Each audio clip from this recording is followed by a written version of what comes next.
All right, good morning, everyone. We have established quorum.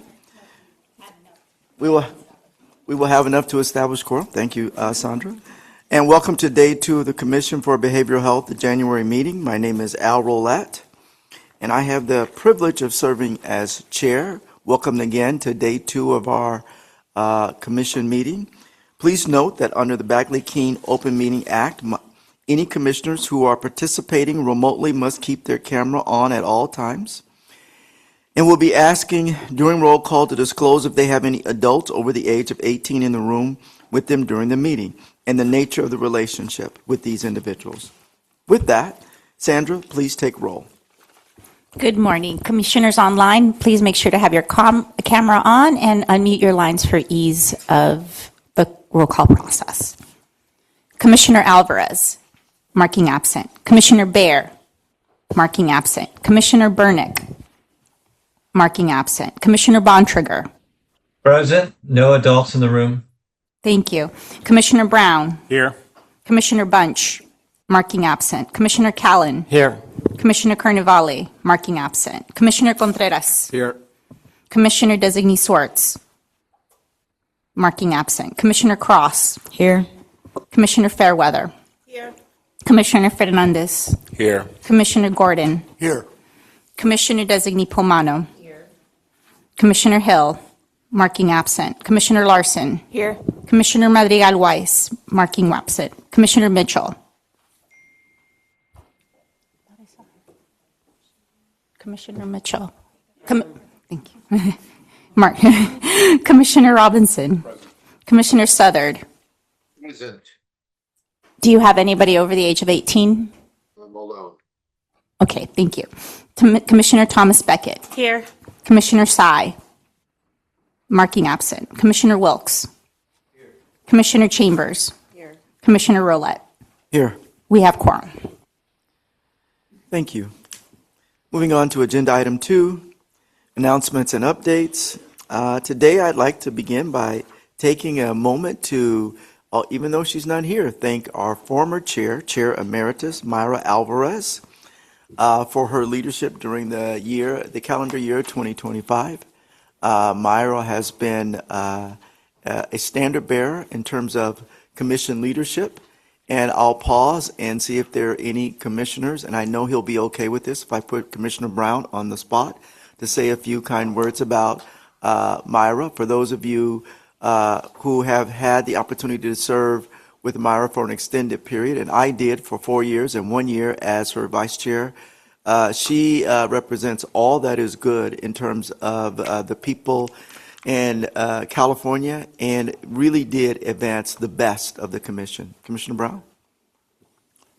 Well, I can just say that Mayra has really been a devotee of the commission over the years. She's very bright, very driven, very dedicated to the cause, and she's personable, and I think we've all enjoyed working with her. Agreed. I'll also ask fellow commissioner, as she's getting ready, Gladys Mitchell, if she could say a few words about Mayra, because I know that Gladys served with Mayra for an extended period. If you don't mind, turn your mic on.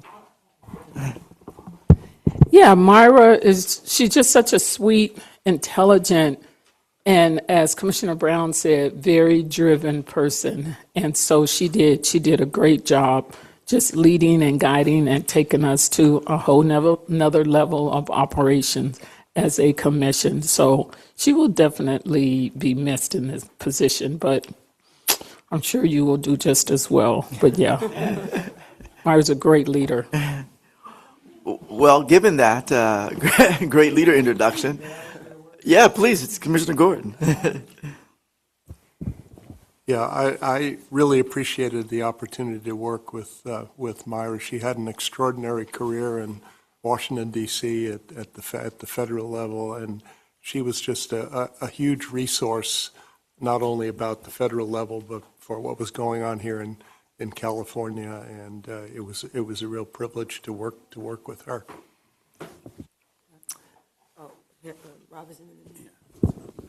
I want to take the moment to say thanks to her. She did a lot to help me orient to the commission. I really have appreciated her leadership and how, even in difficult times, she didn't duck from issues and took them head on. And I really appreciated her leadership, particularly through troubling times.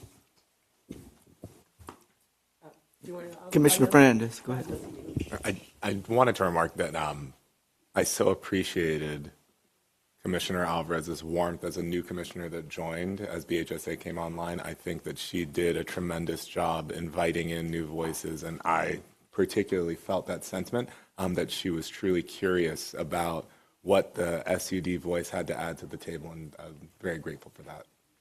Thank you for that, Commissioner Fernandez. And I'll just say, Myra actually texted me last night and was like, how did it go? I mean, she's so committed. She met with me over the holiday. She's just over committed and overjoyed like me to solve the most complex issues that are impacting some of our most vulnerable citizens of California. And every time that I can just synergize with her and her positivity and encouragement as a woman of color running an agency through all these challenges, I just want to put it on record, and I'm texting her right now and telling her, your flower, you give people their flowers while they're here, not while they're gone. So I just want to say to California, you guys had an amazing leader, and she'll continue to serve our great state. Yeah, thanks so much. I want to echo the sentiments as the new executive director here. I just want to say my appreciation for Chair Alvarez coming into this position. She's given me nothing but support the entire time and has always made herself available to me. And especially as I've kind of come on and I'm navigating a lot of new information, she's always been there to be supportive. And so I'm so glad that she's still part of our commission, is going to be able to continue on the work, especially from the children youth perspective, which is going to be so critical as we move forward through the BHSA transition. Any other commissioners? Again, I'll add my own anecdote. When I was first on the commission, in the best stories, there's a little bit of levity and a slight bit of exaggeration, and so in this one, it's the same. I was down in San Diego, and I was coming out of the hotel and I needed to get an Uber. And she said, "Oh, Al, you can ride an Uber with me."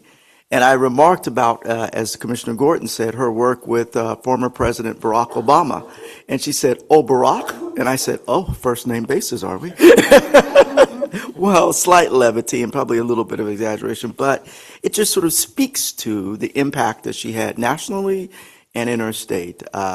She is, again, a very uniquely talented person and an understanding of the landscape in California and our nation in a way that I think is the best for the people in California and our nation. So, Myra, I hope you're listening to this, or I hope you hear this, or I hope you watch no, you don't have to watch all of it, but watch this part.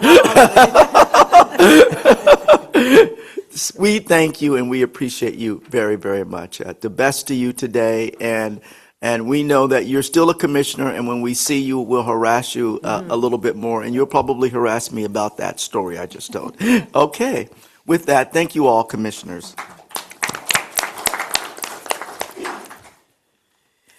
Agenda item 3, it is now time for general public comment. This time is reserved for comments on items that are not on the agenda. All written public comments received before the meeting have been included in the meeting materials. Amariani, please lead us into public comment. Thank you, Chair. If you'd like live meeting transcription or closed captioning, please activate the closed captioning feature located in the control bar at the top or bottom of your screen. If there are any members of the public using translation technology, please notify the chair so that we can be mindful of time. You may request to make public comment by submitting a card, clicking the raise hand icon on your computer or the app, or if calling in by phone, push *9. Members of the public can also email us public comment to be shared at a future meeting at publiccomment@bhsoac.ca.gov. We currently have one comment virtually from Laurel. Good morning. This is Laurel Ben Hamida with Muslim American Society Social Services Foundation in Sacramento with a statewide reach, and REMCO. I would like to thank the commissioners for maintaining the $20 million for the IPF for next year in your vote yesterday, and suggest a training for staff and commissioners and stakeholders on private-public partnerships, the risks, rewards, failures, successes, and options for structuring such a partnership. Thank you very much. Bye-bye. Thank you, Laurel. That was our last public comment. Thank you so much, Amariani. And remarkably, commissioners, we are ahead of schedule already, which is a good thing. So I'm going to take a little bit of a chair prerogative and allow you a 7-minute rest stretch break. Early morning, because we have a very exciting panel, and I note that not everyone has had a chance to appreciate all the things that the staff have done to prepare us for this meeting. So please, there are some wonderful breakfast items here, so we'll take a 7-minute break. With you all, it's typically... Also, I wanted to acknowledge that Commissioner Swartz also came in and is here now enjoying the meeting. So we are ahead of schedule. We'll make it a 10-minute break unless there's objections. All right, a 10-minute break. Take a break. All right, thank you very much, everyone, and thank you, commissioners. We are now going to move on to agenda item 4, Population-Based Prevention Panel. And we are looking forward to the discussion today. Without further ado for me, I'm going to transition to our Executive Director, Brenda Graylich, who will be facilitating this discussion and who will also introduce the panel list. Yes, thank you so much, Chair. So Brenda Graylich, Executive Director for the Commission for Behavioral Health, really excited to be carving out space on our commission agenda today to have this conversation about prevention. I think prevention means a lot of different things to a lot of different people, and a big part of this panel is just trying to get those perspectives out on the table to help anchor our thinking today and as we continue moving forward in this space. And so, because we've had a lot of changes in our behavioral health landscape. Some things aren't changing, but maybe things that people aren't aware of. So that's another purpose of this panel, is to not just talk about the changes, but also an educational component so that our commissioners and our public stakeholders can get a real anchoring on the prevention landscape in behavioral health in California. We have a very packed panel. Unfortunately, we don't have one of our panelists here with us quite yet, so hopefully she'll be with us soon. But we'll start off with this panel, I should say maybe just to kind of, for our commissioners and the public, just to give a little background on some of the changes. I think what's kind of propelled this conversation today is the changes in the Behavioral Health Services Act, because there's been a lot of prevention work that's been done in the Mental Health Services Act space for the last couple of decades, and there's pretty significant changes in the Behavioral Health Services Act that has caused a lot of confusion, questions, concern, and so as the conveners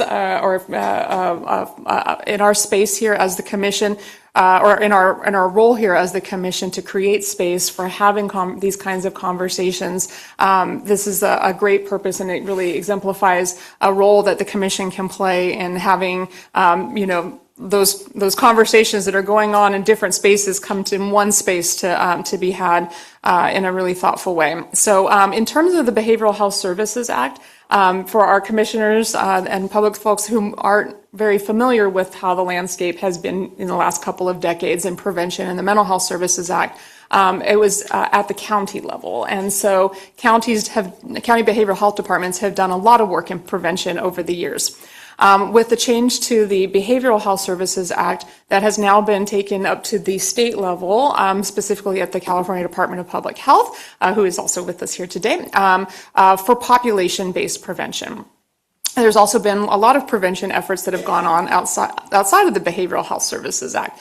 So that's why we have our managed care plan partners who will hopefully be joining us here today to talk about what that landscape has looked like for many, many, many years and will continue to look like as we move forward.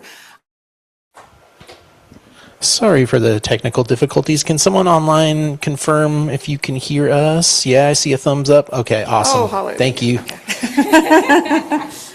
That's awesome. Is that Cody? That was Cody. That was less than 120 seconds. Cody, you get the star for the day. Thank you so much. Back to you, Brenda. Oh, thank you. Okay. Thank you to whoever manifested that to get back online. Appreciate it. So with that, even more so, we're going to just turn it over to our panel. I think I was just mentioning panel bios are in the packets. So if anybody wants to know more about our panelists, you can find it there. But with that, I'm going to turn it over to our panelists to introduce themselves if they are ready. Trudy, are you ready to say a quick hello? Actually, as an introduction and also a quick definition on what prevention means from your organization's standpoint. All right. So good morning, everybody. Good morning, Brenda. Mics have to go up. Yeah. Is that better? Panelists can make sure to have the mic close so that our audience in joining us virtually were able to hear you. All right. Is that better? Great. So, Trudy Raimondo with the California Department of Public Health.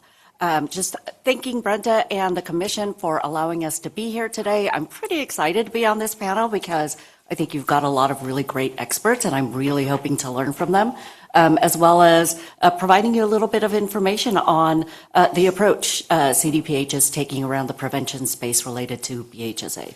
So, just a quick intro on my part. I've been with CDPH since 2020, really came up to support them as part of their COVID response work, and then have since transitioned to help lead much of their BHSA work. I think one of the things that I would love to highlight in terms of CDPH's role with this new BHSA is really taking a strong leadership stance and really thinking through how we do that from a statewide approach. And what you're going to hear throughout all of my kind of discussion and presentation is this idea of taking a strong leadership stance, because that is a role that CDPH, that is something that is really important to us, and we certainly don't take it lightly. One of the things that you're going to hear is, when we think about taking a strong leadership approach in terms of being able to advance all of the Behavioral Health Services Act activities and goals. We're going to be thinking through it from the perspective of how do we educate Californians about mental health illness, and substance use disorders, and really encouraging help-seeking behavior in our communities. We're really thinking about it from a population-based approach, and so I'll talk about that a little bit in terms of how we define that. Within public health, really it's about delivering best practices in this space as well. We want to make sure that we are activating all of our subject matter experts, both at the state and at the local level, because we know it's going to be that collective expertise across the board that's really going to create impact within our communities. And then obviously we want to make sure that we're well coordinated and aligned. I think that is absolutely a huge role for the state in this effort. Strong oversight. We want to make sure that we're providing the right resources around training and technical assistance, because we want to make sure all of our partners are successful as part of this endeavor. And then two other areas I want to emphasize is this idea of really taking a multi-sectoral approach to all of our work, and really just honing in and leveraging, I think, the public health historical expertise in data evaluation. We want to make sure we're monitoring closely what is happening based on the data. We want to know what works and, frankly, what doesn't, and be able to use all of that as we continue to move forward. So just kind of, and wrapping it up, I know I'm a little long-winded. So our public health approach when it comes to behavioral health is really going to be at a population level. So when we talk about population-based prevention, we're thinking about the entire state, the entire population, or subsets of the population. And our focus really is thinking about how do we promote protective factors, reduce risk factors so that we can really help to support the overall well-being of individuals well before the signs of illness start to occur. And we take a multi-pronged approach to that. So we focus on primary prevention. So again, really thinking through how do we support and create environments and reduce risk factors that really support the overall well-being before any sort of illness occurs. We do it through a very much foundational to all of this work is equity. We want to make sure that any opportunity we create is accessible to all. We do it through looking at root causes. We really want to think about what are those root drivers? What are those root causes that are causing the harm in our community? And we think about it from a life course perspective, because I think we all know that what happens early in an individual's childhood absolutely can always impact the trajectory of where they go into adulthood. So intervening very early in childhood is very, very important. And then taking very much a trauma-informed approach. We want to create healing, collective resilience. We want to make sure that as we work through systems that we are not exacerbating trauma, historical trauma, but we are creating collective resilience and healing as part of our approach. Thank you so much. All right, so we'll have our next panelist introduce herself and say where she's from, and a quick definition of prevention from the managed care perspective. Thank you, Brenda. Hi, everyone. Thank you so much for having me here today. Excited to be here. My name is Carmen Katzroff, and I'm the Executive Director of Behavioral Health Integration at CalOptima Health. So we are the largest of the COES health plans in the state of California.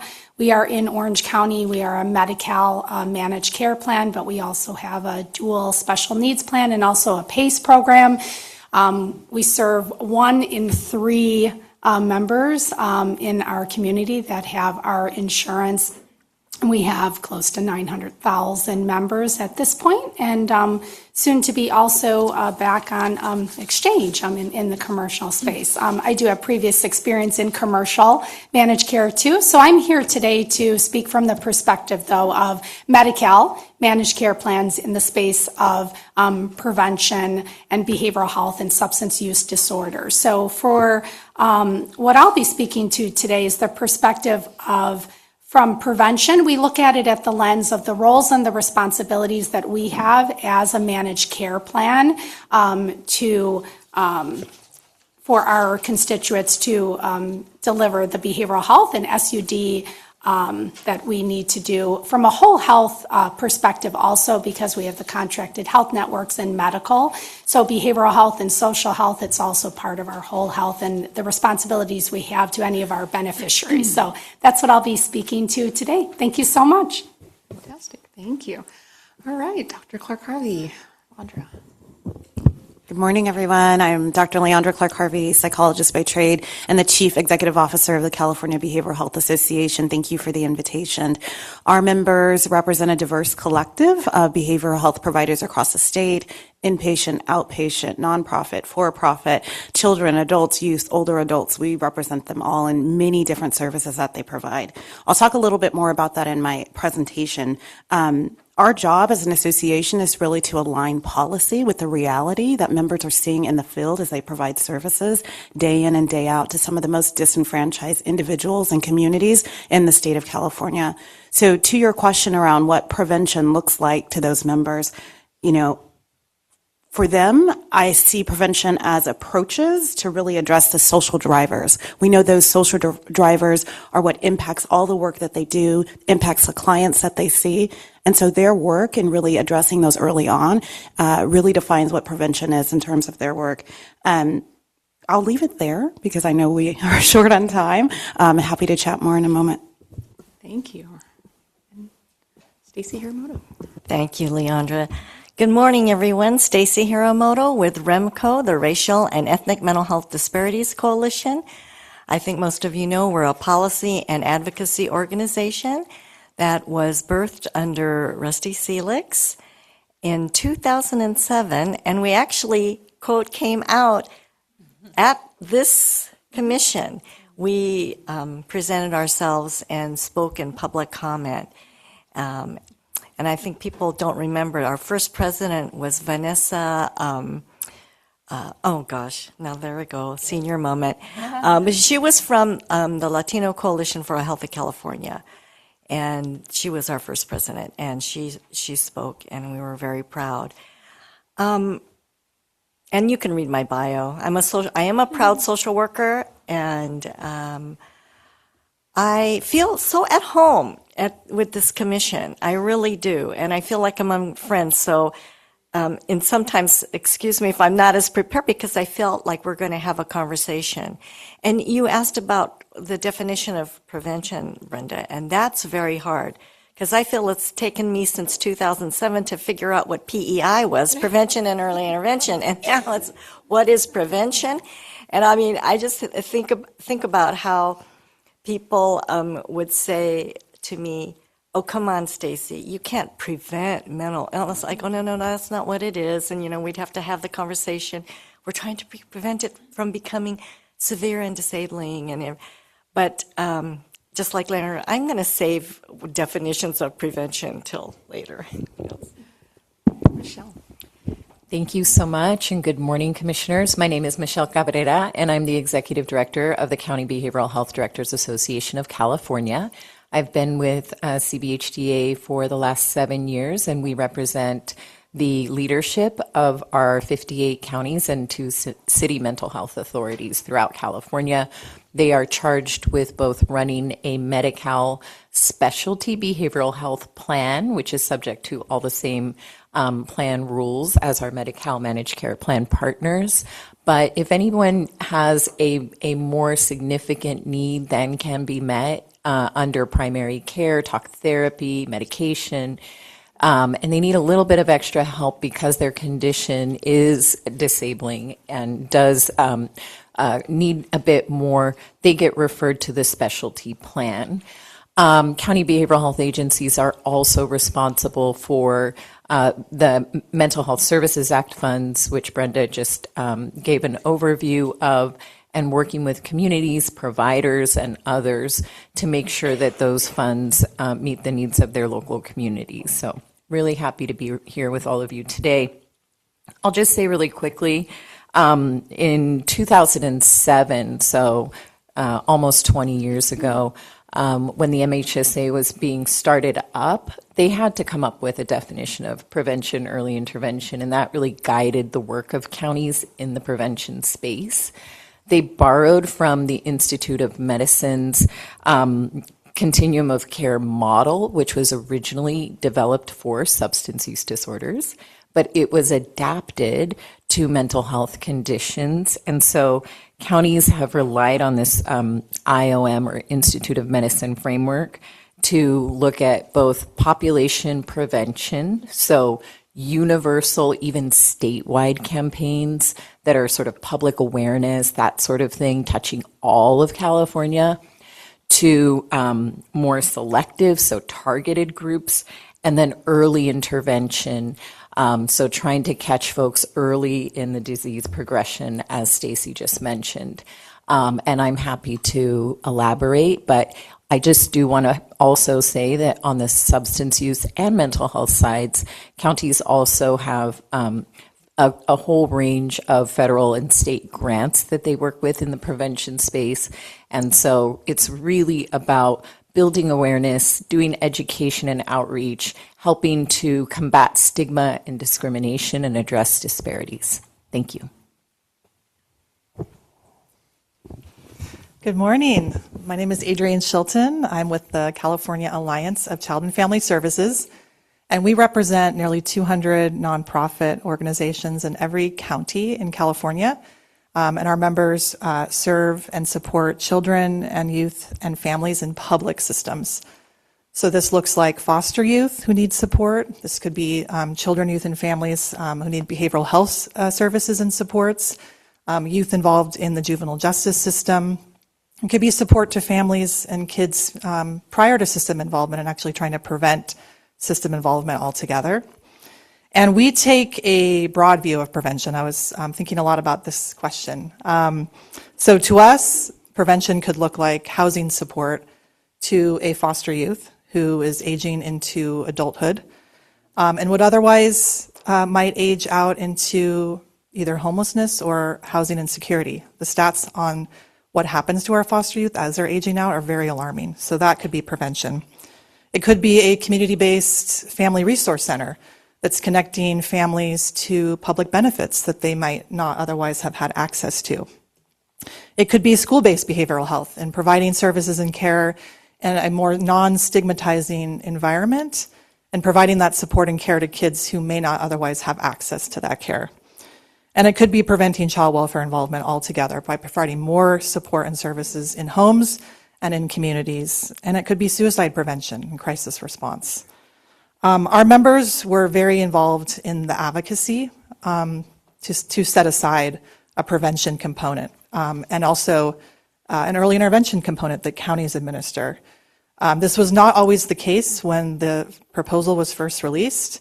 And we really truly felt like the intent of the reforms was not to continue a cycle of today's youth becoming tomorrow's homeless adults, those adults struggling with untreated mental illness and substance use. So we're very involved in that and very happy to see this. And now as the rubber hits the road on implementation, we're excited to participate in this panel today. So thank you very much for the invitation. Well, thank you all for agreeing to come here today to have this conversation. As you can see, commissioners, and to our folks tuning in online as well, this is just an amazing cross-section of our different systems to really bring together all these different diverse perspectives. So really a big shout out to all of our panelists here today for coming here today, for all the work that you're doing in this space, because it's challenging. Even you can see as they're trying to define prevention, it's complicated and complex, and different systems review it very differently. And so, but all of it makes up our broader landscape for behavioral health prevention in California. And this isn't even all the prevention space. There's even more players in the prevention space, but we could only fit so much of a panel in for today. And we figured we start off with the folks that are really the key players in this space, in the most immediate space, especially as we're transitioning from MHSA to BHSA. So we've got about 10 minutes per panelist. I'll just remind you guys on that for this next part of it, because we want to really have this time to take this time to be able to have conversations as well. But we'll start with our CDBH representative, Trudy Raimundo. So Trudy, could you please provide an overview of kind of what the population-based prevention work is looking like, what these key changes are looking like within CDPH, what the plan is for implementing population-based prevention, and kind of how it's going to fill in the gaps of how things are changing at the county level. And also, I know CDPH is doing some work in terms of restructuring and this idea of having a behavioral health approach to prevention, which I think is kind of new to the portfolio over there, kind of emerging over the years, and you guys are looking to really reorg to bring it all together. So we'd just love to be able to hear from you about all of that.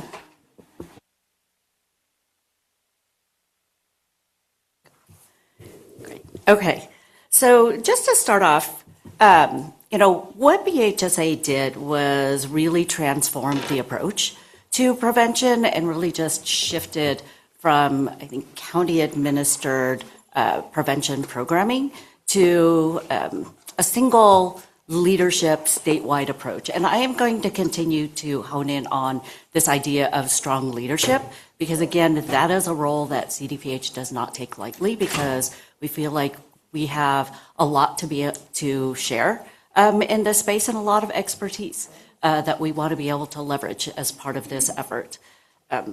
When we talk about population-based prevention, I think it would be good to note that I know there is a lot of confusion right now, just simply this transition from MHSA PEI, so prevention, early intervention, to population-based prevention within CDPH. So again, just kind of reinforcing for us, the approach around population-based prevention really is about the entire population. It's about the entire community. And it really is, again, honing in on how do we support and strengthen those protective factors and do what we need to reduce and mitigate all of the risk factors, because we're really looking at it from the perspective of how do we support overall health and well-being well before illness can show, well before illness can occur. And so it's really thinking about those root causes and those root drivers and really diving in from an upstream approach. I think the distinction that between that and the early intervention piece is, early intervention is really focused on the individual and really thinking about how they can intervene before an illness really starts to become disabling. And we've been working really closely with our colleagues at DHCS because we know that transition from PEI to this kind of, split now between population-based prevention and early intervention, and even along that spectrum, as Ms. Cabrera noted from the Institute of Medicine, our approach is kind of those three first pieces of the pie. It is the promotion, it is the universal prevention, and the selective prevention, and then the rest of the pie is really around early intervention all the way to treatment and recovery. But we've been working really closely with our colleagues at DHCS because we can't separate them. We need to work in tandem. We need to create a strong, aligned system because we know individuals and communities aren't static. They will move throughout that system. They will move throughout that continuum.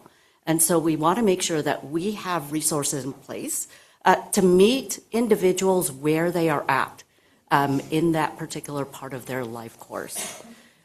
The other thing I want to note as part of our approach when it comes to BHSA prevention is we have a pretty long history of actually prevention in the behavioral health space.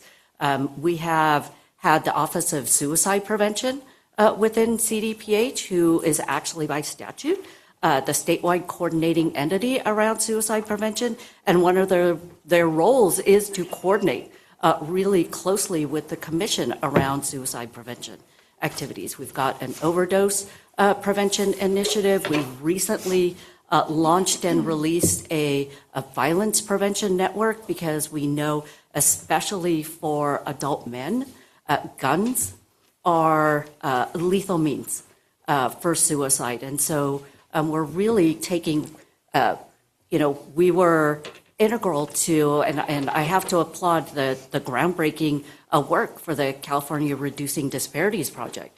That has been incredibly foundational in terms of how it informs our work, both now as well as moving forward. So we're really honing in and leveraging all of the expertise that we already have and built, and thinking through how do we activate a lot of those subject matter experts within this area. So in terms of what is our approach going to be around implementing behavioral health prevention? Again, honing in on this idea of statewide, strong leadership and a statewide approach to all of those things. I think I want to speak a little bit to the value that we see in taking a leadership and statewide approach to all of it, because I think one of the things that we really want to focus on is ensuring that we are well coordinated. That we're building coordinated and effective systems across the spectrum. And to Brenda's comment about even within CDPH, we want to make sure that we're not just well coordinated externally, but they're also well coordinated internally. So we take this idea of coordination and alignment, even internally. If folks have not had an opportunity to read or comment on our Phase 2 guide, one of the things that we noted was this introduction of a new Office of Social and Behavioral Health. Because as I mentioned, we've had a lot of history and expertise in the behavioral health prevention space, but it was a little disparate. And so we want to make sure we bring all of that in so that all of that work, all of that expertise is well aligned, it's well coordinated, and we are honed in and laser focused on how we can advance those 14 statewide behavioral health goals. I think from a statewide perspective, our leadership, it's going to create greater accountability because we want to ensure that we've got a strong leadership in the area of shared metrics. We want to be really transparent about our data. We want to leverage other resources as we are doing right now. And then I cannot forget that part of our approach is, really recognizing and acknowledging the really critical role of our community partners as part of this space. And so what you may see is we are investing in a lot of statewide approaches, but we're also investing in a lot of community-driven and community-level work because we want to ensure that that the work is culturally relevant, it is culturally informed, and it is absolutely community-driven. And then in terms of this idea, I think, Brenda, that you had talked about in terms of, is our role around filling gaps at the local level. I think the one thing that I would say is I know change is hard. So the shift from county level programming to statewide approach is going to reduce some funding at the local level. But the other part of it is, maybe we don't look at it from that perspective of how do we fill gaps, but rather it was the need to take a different approach around prevention. And also, 4%, as Brenda mentioned, is not a lot.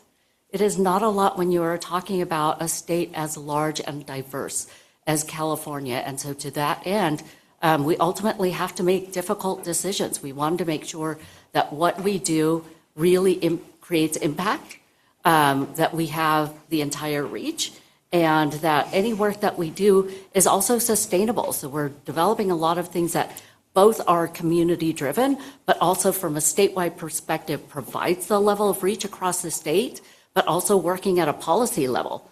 Because the work that we do, we want it to be able to transcend and extend beyond changes in leadership, changes in administration. So we want to make a really lasting impact within our community. So Perfect. With that, I will pass it on. Thank you. I appreciate that overview and all the work that you guys are doing and the thought. There's a lot of thinking and, like you were saying, it's shifting and it's just a different approach and trying to think about how we do this in this landscape that we have set forth with us today, but even beyond that. So thank you so much, Trudy. So we'll move to Carmen with CalOptima. And Carmen, not a lot of folks necessarily know what happens in the managed care space, and that there's the private and commercial side, and there's the Medi-Cal managed care plan side, and all the sides have obligations and responsibilities. In particular, and for today's conversation with regard to prevention, hearing from you in terms of what those obligations are, how they fit into this landscape, how they've been around for a while, I think would be really helpful. And then also some of the other opportunities that the plans have, like with the community reinvestment funds.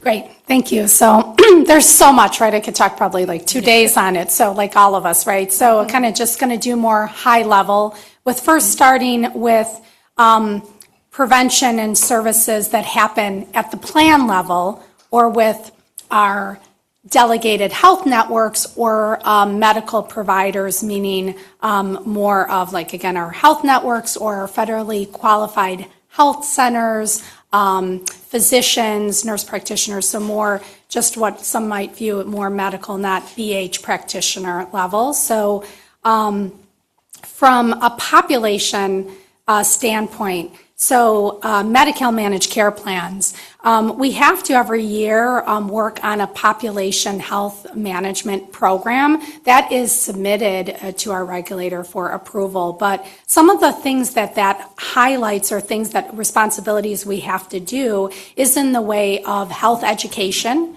to members. And so that's not only medical health education and wellness, that also includes behavioral health, substance use, and also social. So again, different promotions that might be done with in mailing, in text message, in outreach, right? So in meetings or committees, they get held, and you need to kind of hold them in many different ways, so that, and again, you'll hear me speak to members, that's the word that I use, but those are beneficiaries, so members that have a Medi-Cal managed care plan as their insurance. So the goal with that is to get that communication out very broad way, very like a big net, right, to kind of capture everyone and get that information out. You also we have things that we're required to do in the form of member and provider newsletters, again, trying to get out that information in a larger way, and then also on our website that members can access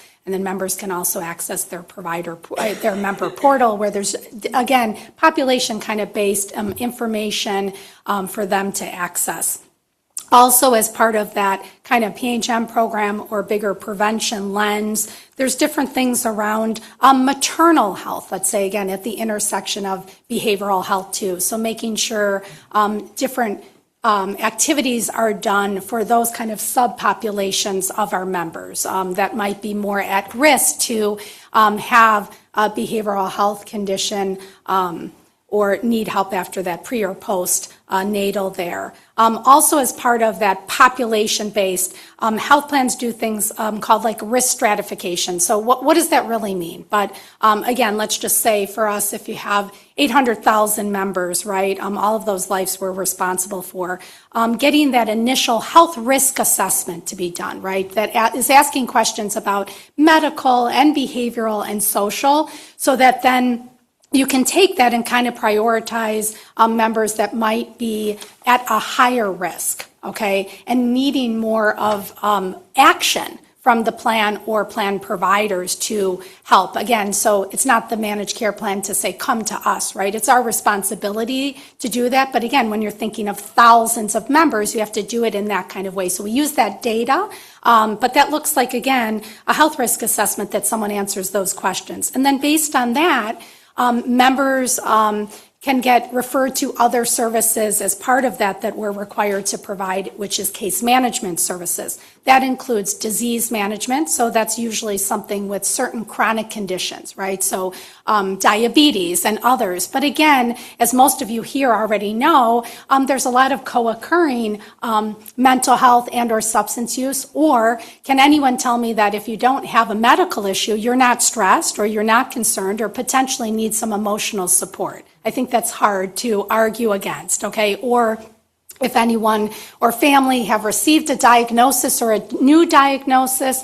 that can be a very stressful time. So again, those kind of what we call new diagnosis or change in conditions is another area or a transition where we really want to pay special attention to members. Also, then there's like basic case management, again, just kind of based on tiering of risk and need. And it's static because we're dealing with human beings. So it can change over time, but that's how that initial kind of risk stratification is done. Complex case management, so members that have maybe a higher acuity of needs and they need a little bit more support.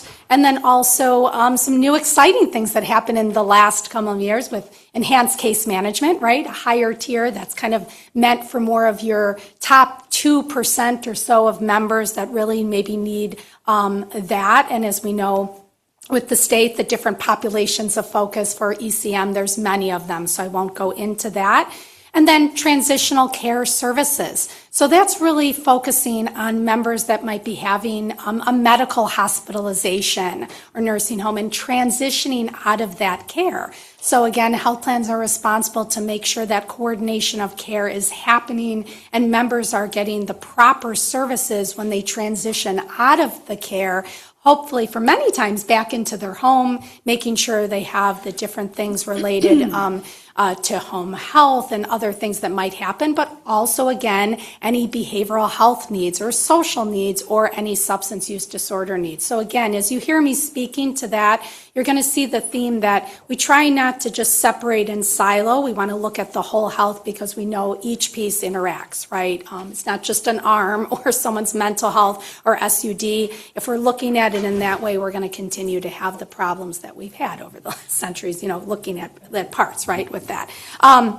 So moving on to provider network, right? So for managed care plans, everything is guided by contracts, right? And so we have our health networks and we have our federally qualified health centers and our other providers that do a multitude for prevention in the way of screening. So all of these things should be happening in 0 to 5, but throughout the lifespan, making sure they're doing mental health screenings, developmental screenings, substance use screening, all of those things that fall under early and periodic screening, diagnosis, and treatment, EPSTD. So again, well child visits, the earlier you screen, we just know evidence by the earlier that you can get people to the right care, the trajectory of their symptoms and disease state is better. And last but not least, the other way we look at prevention is in the space of the responsibility we have to provide non-specialty mental health. Michelle will speak to more of the specialty mental health and SUDS, but the way we see prevention is that if we do our job well and our contracted behavioral health providers, that includes psychologists, licensed social workers, nurse practitioners,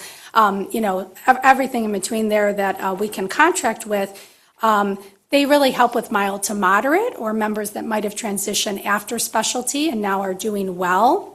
And so we see prevention that way. The more that we can help people, and again, when we see for us, like having almost 900,000 members, many of them are getting services through the health plan for mild to moderate depression and or substance use. And again, many can maintain and have that level of care they need.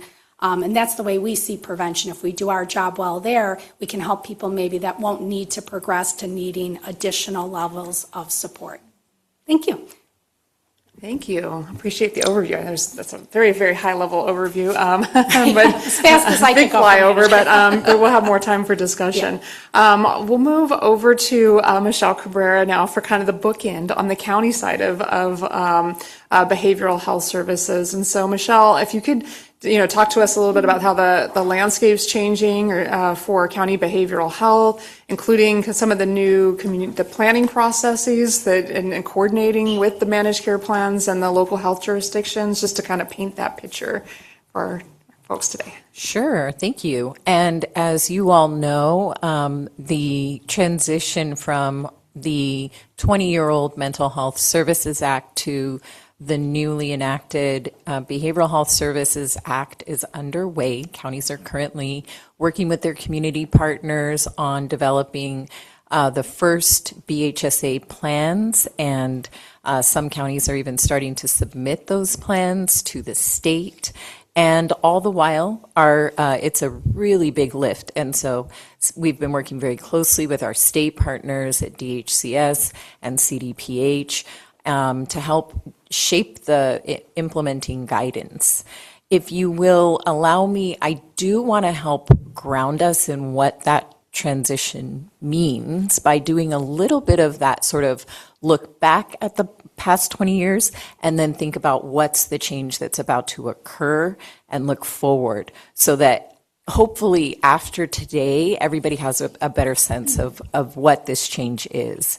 So as mentioned earlier, with the creation of the Millionaire's Tax, the MHSA, counties were directed by the state to use the Institute of Medicine's Continuum of Care model to help us really define how our prevention and early intervention funds under the MHSA differed from all the other stuff we fund with the MHSA, right? Because there have been funding set-asides under the MHSA. And so we needed to know what to put in which bucket of funding. And 19% of counties' MHSA funds currently need to sit in that prevention and early intervention bucket, with at least 51% of those to be used for individuals who are under the age of 25. Counties also need to ensure that they have at least one prevention program, and that's defined as a set of activities to reduce the risk for individuals and groups or populations with a greater risk of developing a serious mental illness and their parents and family givers, as well as at least one early intervention program, which was defined as actual treatment and services and interventions to address and promote recovery for the early stages of mental illness. Now, you'll hear me talk only about mental illness because, of course, that's one of the changes with the BHSA, right? MHSA was really specific to mental health conditions. And counties were also required to have at least one stigma and discrimination reduction program with their PEI. That was defined as direct activities to reduce negative feelings, attitudes, beliefs, perceptions, stereotypes, and or discrimination related to being diagnosed with a mental illness, having a mental illness, or seeking services to increase the acceptance, dignity, inclusion, and equity for individuals with mental illness and their families. All PEI programs had to include outreach to the community on the early signs and potentially severe mental health conditions, as well as access and linkage to care, stigma, and discrimination reduction. How this is translated to real life under the MHSA has really run the spectrum. And in some ways, it feels like a transition from a locally driven prevention to state-driven prevention efforts, where we're starting from the top. Initially, counties had a mandate to develop statewide mental health awareness prevention campaigns as well. And they formed a joint powers authority. It's like a governmental entity. And it's called CalMesa in 2010 to help them manage those statewide prevention campaign initiatives. That effort funded things like Each Mind Matters, which is in Spanish Sanamente, and Know the Signs or Reconozca los Señales. These were their big statewide suicide prevention campaigns.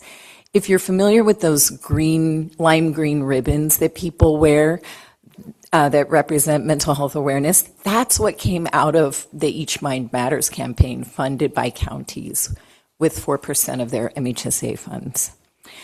These were rooted in population health approaches. For example, counties researched and learned at the time that internalized stigma around mental health conditions was greater in Spanish-speaking Latina communities. And that's why they invested in those in-language public awareness and outreach campaigns. They worked to include grants and technical assistance to CBOs, particularly those that targeted the Latina community, partnerships with higher education and NAMI chapters, and investments in LGBTQ immigrant populations. And actually, they were funding ACEs trainings before our state's significant investments in ACEs, or adverse childhood experiences, before we had a Surgeon General. Counties also funded evaluation of these efforts in contracting with the RAND Corporation to independently assess the impact of their work. For counties, the BHSA represents a very significant change in that it takes the funding that they've historically received at the local level. So this is sort of shifting gears from those statewide campaigns and looking more at what they do in their own communities. And as mentioned earlier, the state share goes from 5% off the top of the millionaire's tax to 10%. Part of these are invested in CDPH. It's roughly $120 million that CDPH will be responsible for. After the 5% comes off the top, counties will also have a brand new funding requirement for housing. This new housing set aside under Prop 1 is roughly equivalent to $1 billion. And then counties are also expected to redirect funding to support a new priority for substance use disorder treatment services, which historically county behavioral health directors were really supportive of. What this means is that approximately $1.15 billion in local mental health services funding was either redirected to the state under CDPH or to this new housing priority. The state also changed the definition of prevention and early intervention under the BHSA to just early intervention, since that 4% shift was made to the state. Under BHSA, early intervention now must be designed to prevent a mental illness or a substance use disorder from becoming severe and disabling and reduce disparities in behavioral health. This must include outreach to families, employers, primary care, other medical providers, education providers or partners, and others to recognize the early signs, access to care, and scale our investments in early psychosis programs and making investments in other evidence-based practices and community-defined evidence practices. This is what was reflected in the law that was passed by the voters. We, along with many of the stakeholders here today, engaged with the state in shaping the secondary implementing guidance. And this has been a process that is ongoing. Initially, DHCS had considered allowing counties to do what's called selective prevention, but then excluded it from the early intervention category. The final BHSA Module 2 guidance from the Department of Healthcare Services, released in April 2025, narrowed the potential uses to include indicated prevention and case identification, although this was not what was in statute, it was the secondary guidance from the state. So examples of indicated prevention include outreach, training, and education for people who are at risk. And case identification includes assessment, diagnosis, and brief interventions. This was in contrast to CDPH's scope, which includes promotion, universal, and selective prevention campaigns that either target the whole state, like the original MHSA campaigns, or specific target populations. I think it's important to highlight that the guidance to counties includes a strict prohibition on funding for, quote, stigma and discrimination reduction activities, as those are intended to align with the population-based prevention activities funded by the state. This restriction is especially difficult for counties given our longstanding commitment to equity and cultural competence. California's county behavioral health departments have been pioneers of cultural competence work going back decades, which has historically included having a dedicated ethnic service manager and making this sort of anti-stigma and discrimination work core to our mission. That work will continue, but not with the same level of investment that we were able to make historically under the MHSA. The final guidance on evidence-based practices and CDEPs that County Behavioral Health can fund just came out last month in December. It specified which evidence-based practices and CDEPs we could do. And without an alternative source of funding, counties will need to find or end some of our grants, such as the Mental Health First Aid Program, which did not make it on the EBP list. I have to say that our MHSA coordinators and champions of this work, which historically has been at its best, not just community informed, but driven by community, I think there was a process of grieving for the losses here of the kinds of funding that we have, the kinds of direction that we had, the mandate to really partner closely with communities in having them drive some of these really unique outreach initiatives that were really rooted in community and culture. And it's not just about the money. It's about having to dismantle good, impactful work and then cancel contracts and tell your community partners at an already chaotic moment that we can't, either because the rule book has changed or because the funding loss and the shifts continue to make certain really critical investments.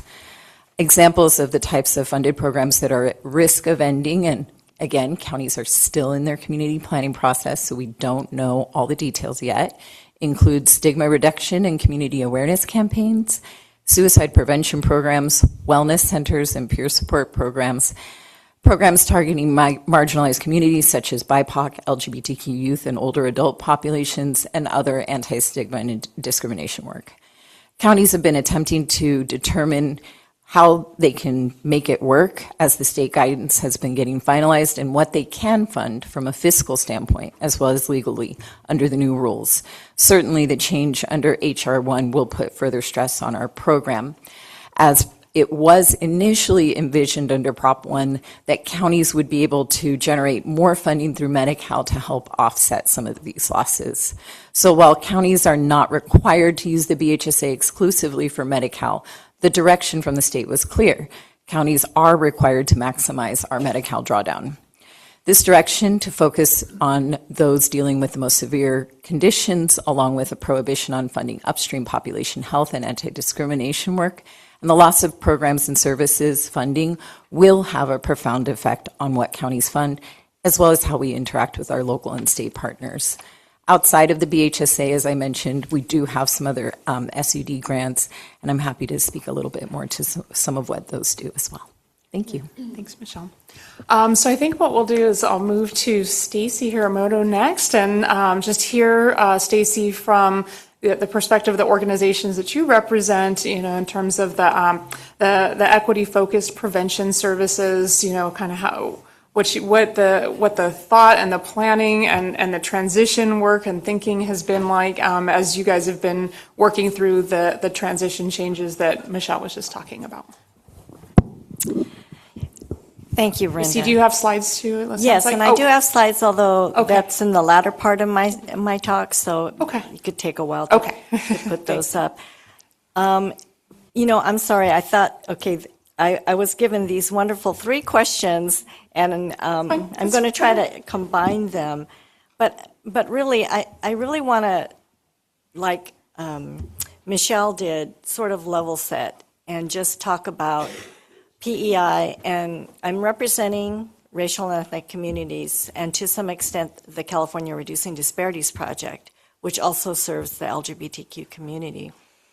And let's face it, when Prop 63 was passed and the planning and the design was going on, there were not many people who were the leaders of BIPOC or LGBT communities at the decision-making tables. And it showed. And at the big community meetings too, or the big, like the community planning processes, I went both at the state and the local levels. And there were some people, but we were always in the minority, even though our population might have been the majority. Certainly at those meetings, we were in the minority. And our needs were not often addressed or what we wanted out of Prop 63. But we made the best of it, and things came out. Michelle mentioned some programs, but also at the local level, but also the Reducing Disparities Project, which is, again, such a groundbreaking and amazing program that uses culturally defined evidence practices. And again, I want the commission to take credit for this because you don't enough. That the initial funding for that project, for the California Reducing Disparities Project, was given by this commission. And I won't go into the long history of that program, but again, it's the best example of CDIPs, although there are many other CDIPs, of course, around the state, but they have been measured. And the category PEI was ideal, is ideal for CDIPs, because CDIPs, they're not clinical, okay? I felt like Prop 63, they were trying not to be just clinical, but, the categories, that still gets into the medical model clinical. CDIPs fit very well into PEI, okay, because they're not basically treatment as in clinical treatment. They're not a substitute for that. But it is prevention and early intervention, right? Because the people, they never ask, to get into a program that utilizes CDIP, they don't ask for a diagnosis, definitely. Certainly, though, I would say that most individuals or families that participate in these programs are at high risk, what we would consider high risk, and have gone through ACEs, or they have those categories. So PEI was ideal, and I have to tell you that a lot of them told me that they were not able to get funding at the local level, and it was very difficult. But we were starting to get a toehold. The term CDIP was, becoming finally in the lingo of people know what that is. And so here we go. Prop 1 comes along and splits prevention and early intervention, which was just a travesty for CDIPs, because they don't ask, or they don't prevent people. They say, well, if you have a diagnosis, you can't be in our program. They don't even talk about that, right? It's based on wellness and culture, the culture of the community that's being served. So that is what is centered. So it doesn't even fit into this. But now that PE and I know we can't go backwards. So I was asked to say, well, how are you reacting to this? And how our communities are reacting is they're trying to affect the rollout of the policy. Oh, sorry. Am I already at time? Oh, okay. I'm at time? No, you have 5 minutes. Oh, I have 5 minutes. Oh, okay. Thank you. Good. Okay. All right. Because I do want to show the slides. So they're reacting by trying to be at the venues like your wonderful commission, but also at the listening sessions that the Department of Public Health had, and also DHCS, where they were doing Module 4. I mean, we're trying to be everywhere. And so the last question, which I do want to spend the most time, what specific support or policy changes would be most beneficial to ensure continued vitality? I think that language and definitions, well, I'm sorry, let me go back to how are they trying to affect it too. They are also trying to apply to one or another, right? They're trying to fit their CDEP either into just prevention or just early intervention. And again, I'm a little worried about that because naturally I don't feel they fit into just one category because, right, these categories, they're taking a lot of time defining them. And I'm a little worried that they either are going to have to apply for funding at both places and cobble it together, or they're going to change their program to just try to fit into one. And I'm worried about that. I don't think they know what they're going to do yet. But let me get to my slides so I don't just ramble. Back on the, let's see. I'm talking about language. When I first started this work a long time ago, people were talking about discrimination and discriminatory practices, and everybody goes, "That's really negative. Don't talk about that." We want to, let's get positive. Let's talk about cultural competence, right? Everybody should have culturally competent services. And then that changed into somewhat cultural humility. You've heard that term too. And then people, the new buzzword was reducing disparities, right? Because that can be measured, reducing disparities. So that's kind of what we're in. But then I was told, no, and these are not by just the majority. This is by my own folks, right? Oh, no, now we have to talk about equity because, that's less, that's, again, less negative. Let's talk about equity.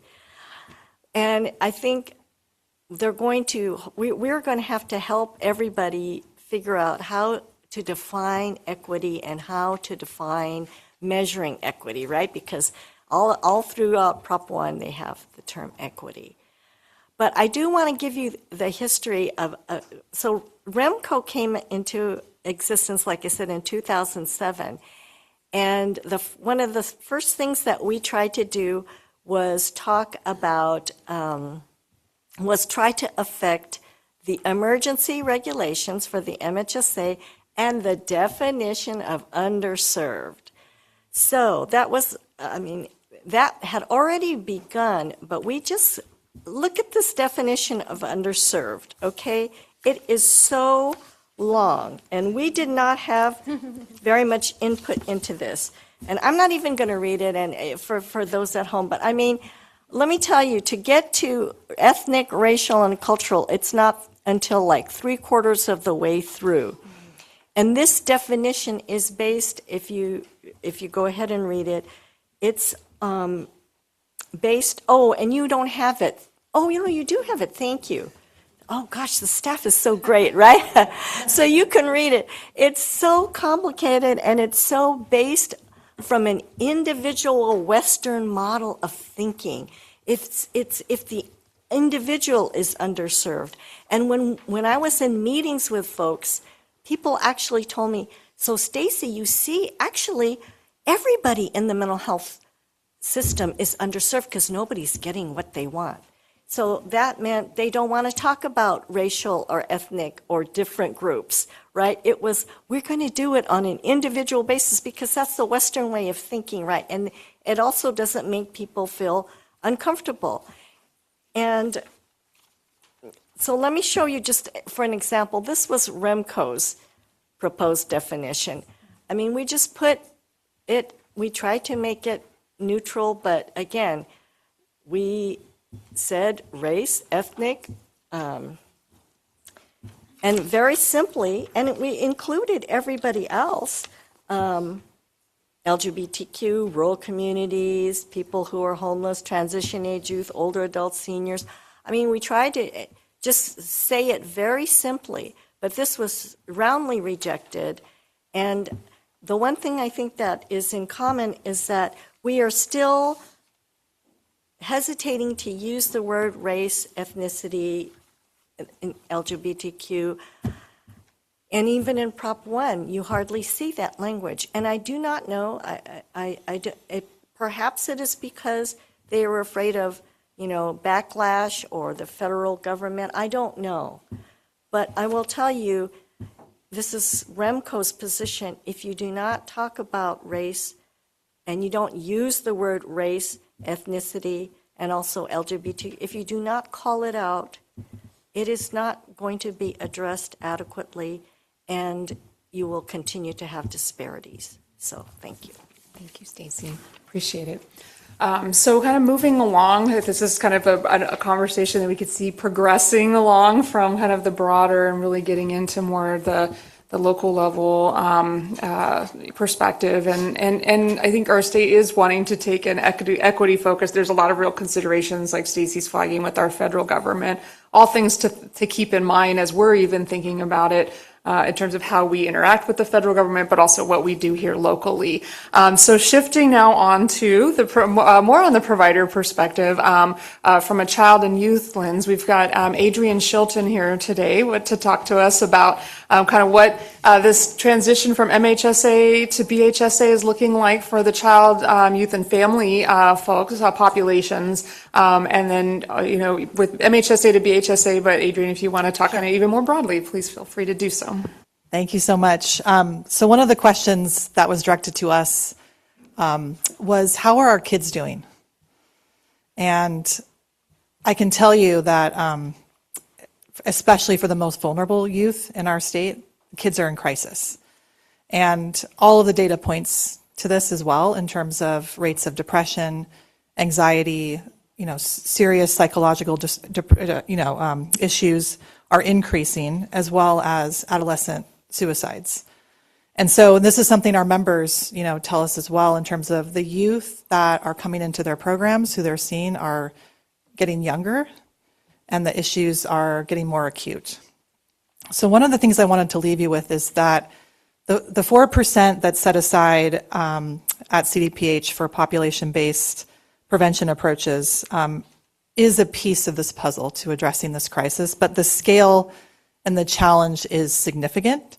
And so we're really only going to be successful in meeting the needs of our most vulnerable if there is a concerted partnership at the state level with the departments involved, with the plans, with counties, with our community-based organizations who are closest to the communities that are being served. And so we really can't consider this pot of funding in isolation in terms of the scale of the need. And I wanted to bring an example forward that was just brought to me this week by one of our members, literally 2 days ago, which is that they were trying to help a family. The family has a 16-year-old who was on a 5150 with private insurance, and the hospital was telling the family that there were no in-state options after the release of this youth. And so they're scrambling, and they're trying to prevent an out-of-state placement. So we have stepped in to help, but there just aren't enough resources for our kids and families who need them the most. And people don't know where to go to access these services. So building out capacity within the Behavioral Health Services Act is an essential goal, and also investing in prevention to reduce the need for these the more intensive interventions and reduce the hardship on our youth and families that we are literally hearing every day. So the lift here again is beyond beyond BHSA, beyond even the prevention set aside, but really holding the entire system accountable for meeting the needs of children and youth.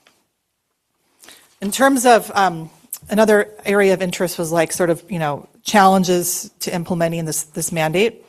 One is simply that the youth mental health crisis is less visible, and that we encountered this during advocacy efforts around SB 326 and then Prop 1, which is that the public conception of what mental illness is people decompensating on the street And there's a real political urgency and real pressure on the counties to address this.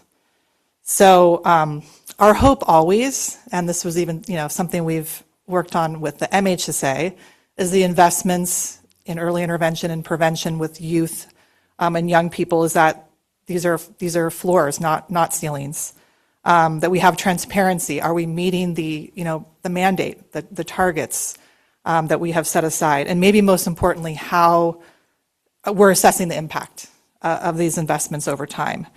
When the advocates wrote MHSA, there was always a thought that the 20% that was set aside locally for prevention and early intervention could one day be flipped.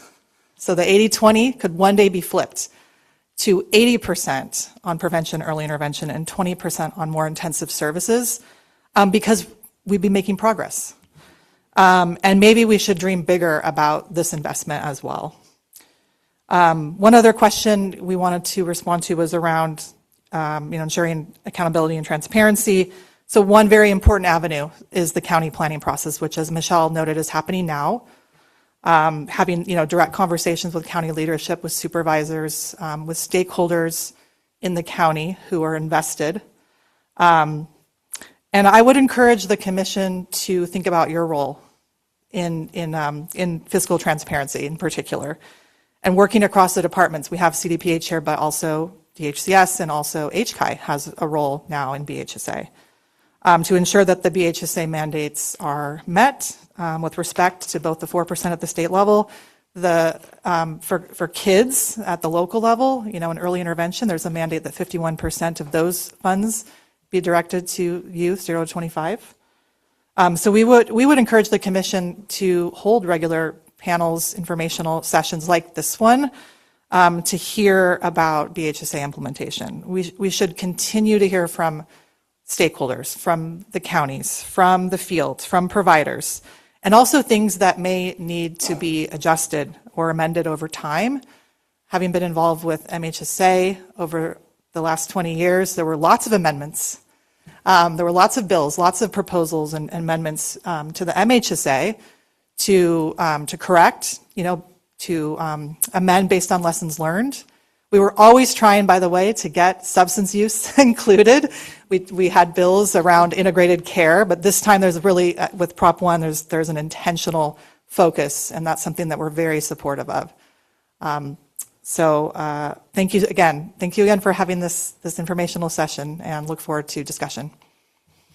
Thank you so much, Adrian. Okay, and then we will move over now. Last but not least, Dr. Leandra Clark-Harvey will start talking about, from a provider perspective, for the adult and older adult population. And I think you have some slides, too, that we need to bring up, right? Yes, we have slides please. for you? Yes. Mm-hmm. There we go. All right. We still here? Yes. Yes, we're awake. All right. Take a drink of water, all the things.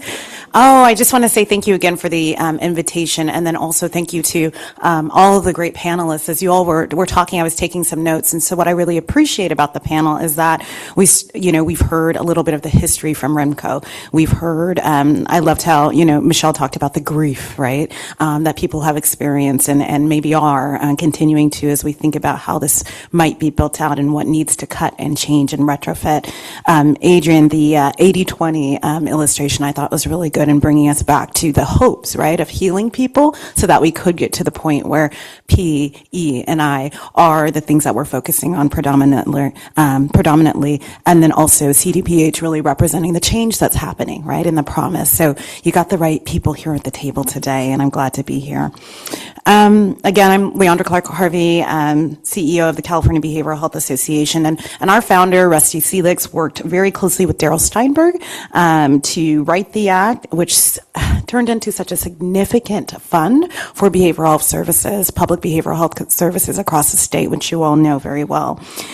So our members are constantly on the ground and in the trenches providing the care. And as a refresher, they include federally qualified health centers, certified community behavioral health centers, hospitals, 988 call centers, foster family agencies, providers serving children, adults, older adults, and individuals with intellectual and developmental disabilities. So lots of folks there, and a big charge to represent them, and a huge privilege as well. So on behalf of all these members, today I'm going to share a bit about what it looks like right now, what's working, what's strained, and what is urgently needed. We've heard a lot about history today. We've heard about systems and policies and process, but I also want to ground this presentation and conversation and talk about people, all right? So just a few months ago, I spoke with an individual, a mother in Los Angeles County, whose son had started hearing voices at 17 years old. So she did everything right. She called for help early, but the wait lists were very long. The guidance was unclear, and by the time services finally kicked in, her son was no longer just struggling, he was in crisis. This is what happens when prevention comes too late. That is a face of the reality that our providers are serving. So when asked to talk about, well, what are providers doing to prepare with this shift, I wanted to share kind of in their words what they're doing. So they're doing what I describe as a exercise in retrofitting, right? They're planning conservatively. They say that they're trying to maximize evidence-based practices, stretching their programs, working simultaneously to retain their staff, and also reshaping their services in real time to respond to changing system demands often before clear guidance is even issued. So we are building the plane while it's being flown, but this is what our providers are telling us. So to manage, they are using strategies such as allowing children and youth providers to kind of shift into adult services. So there's a lot of training. There's, again, that retrofitting happening. Youth are moving into early intervention and wraparound programs. Adult FSP staff are being retrained in ACT to make them eligible. And clients are being reassessed across adult and older adult programs for fit. And we know much of this is financially driven. And so the providers are doing what they can with existing resources, staff, to do this retrofitting, to change programs, to move people around, to retain their staff, and most of all, to serve the people that they're intended to serve. But this shift puts tremendous pressure on organizations that are already operating within very thin margins and workforce shortages. All of this is happening, again, while the system is evolving, right?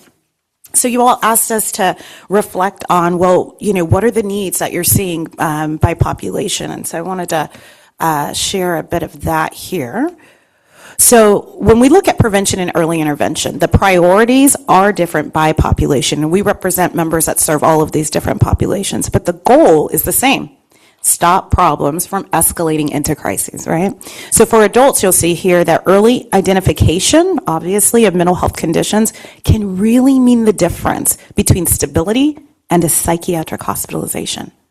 Community education that reduces stigma and increases help seeking is necessary. Early identification of those mental health conditions. And for people with substance use disorder in particular, stabilization before rehab can literally save their lives, especially when that's paired with harm reduction and early intervention for co-occurring mental health conditions. When we think about our older adult providers and the populations that they're serving, they share that access to housing, transportation, technology, and social connection, this isn't just a luxury or an add-on, it is mental health care.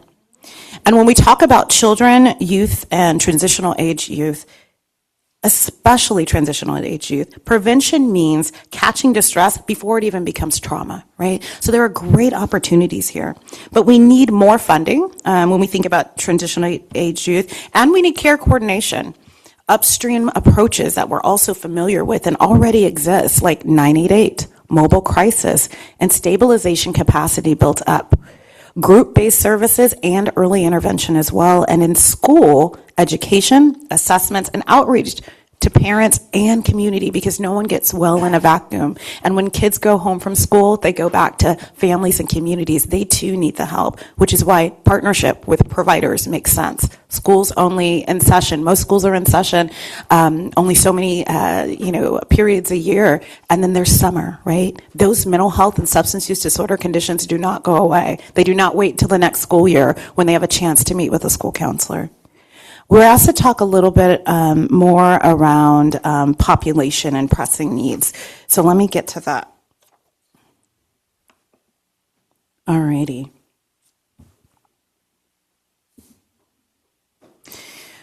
Talk a little bit more about policy suggestions to wrap this up. So when we're talking about policy, we're not talking about paperwork. We're talking about whether people are getting help in time.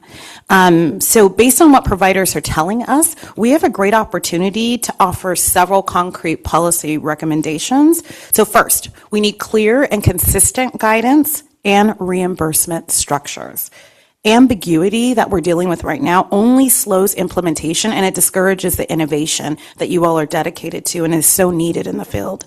Second, we need investment in shared data and EHR, electronic health record infrastructure. This means real-time tracking, dashboards, quality assurance tools that actually support care delivery. Third, competitive rates. If we want quality and access, we must pay for it. We have to figure that out. Fourth, streamlined reporting requirements and outcome measures. Providers are drowning in administrative burden that takes time away from providing clinical care.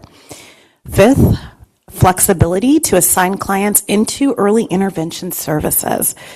Meeting people where they are, not just treating them like rigid checkboxes. 6, co-located behavioral health services in housing sites. Housing and behavioral health have to move together around the individual. 7th, more capacity in school sites, because that's where prevention can have the greatest long-term impact. And finally, startup funds and being creative around EBPs and CDEPs to provide training and consultation, because we can't expect providers to implement best practices without the resources to do so. Commissioners, California has a great opportunity to lead the nation in what true prevention and early intervention can look like.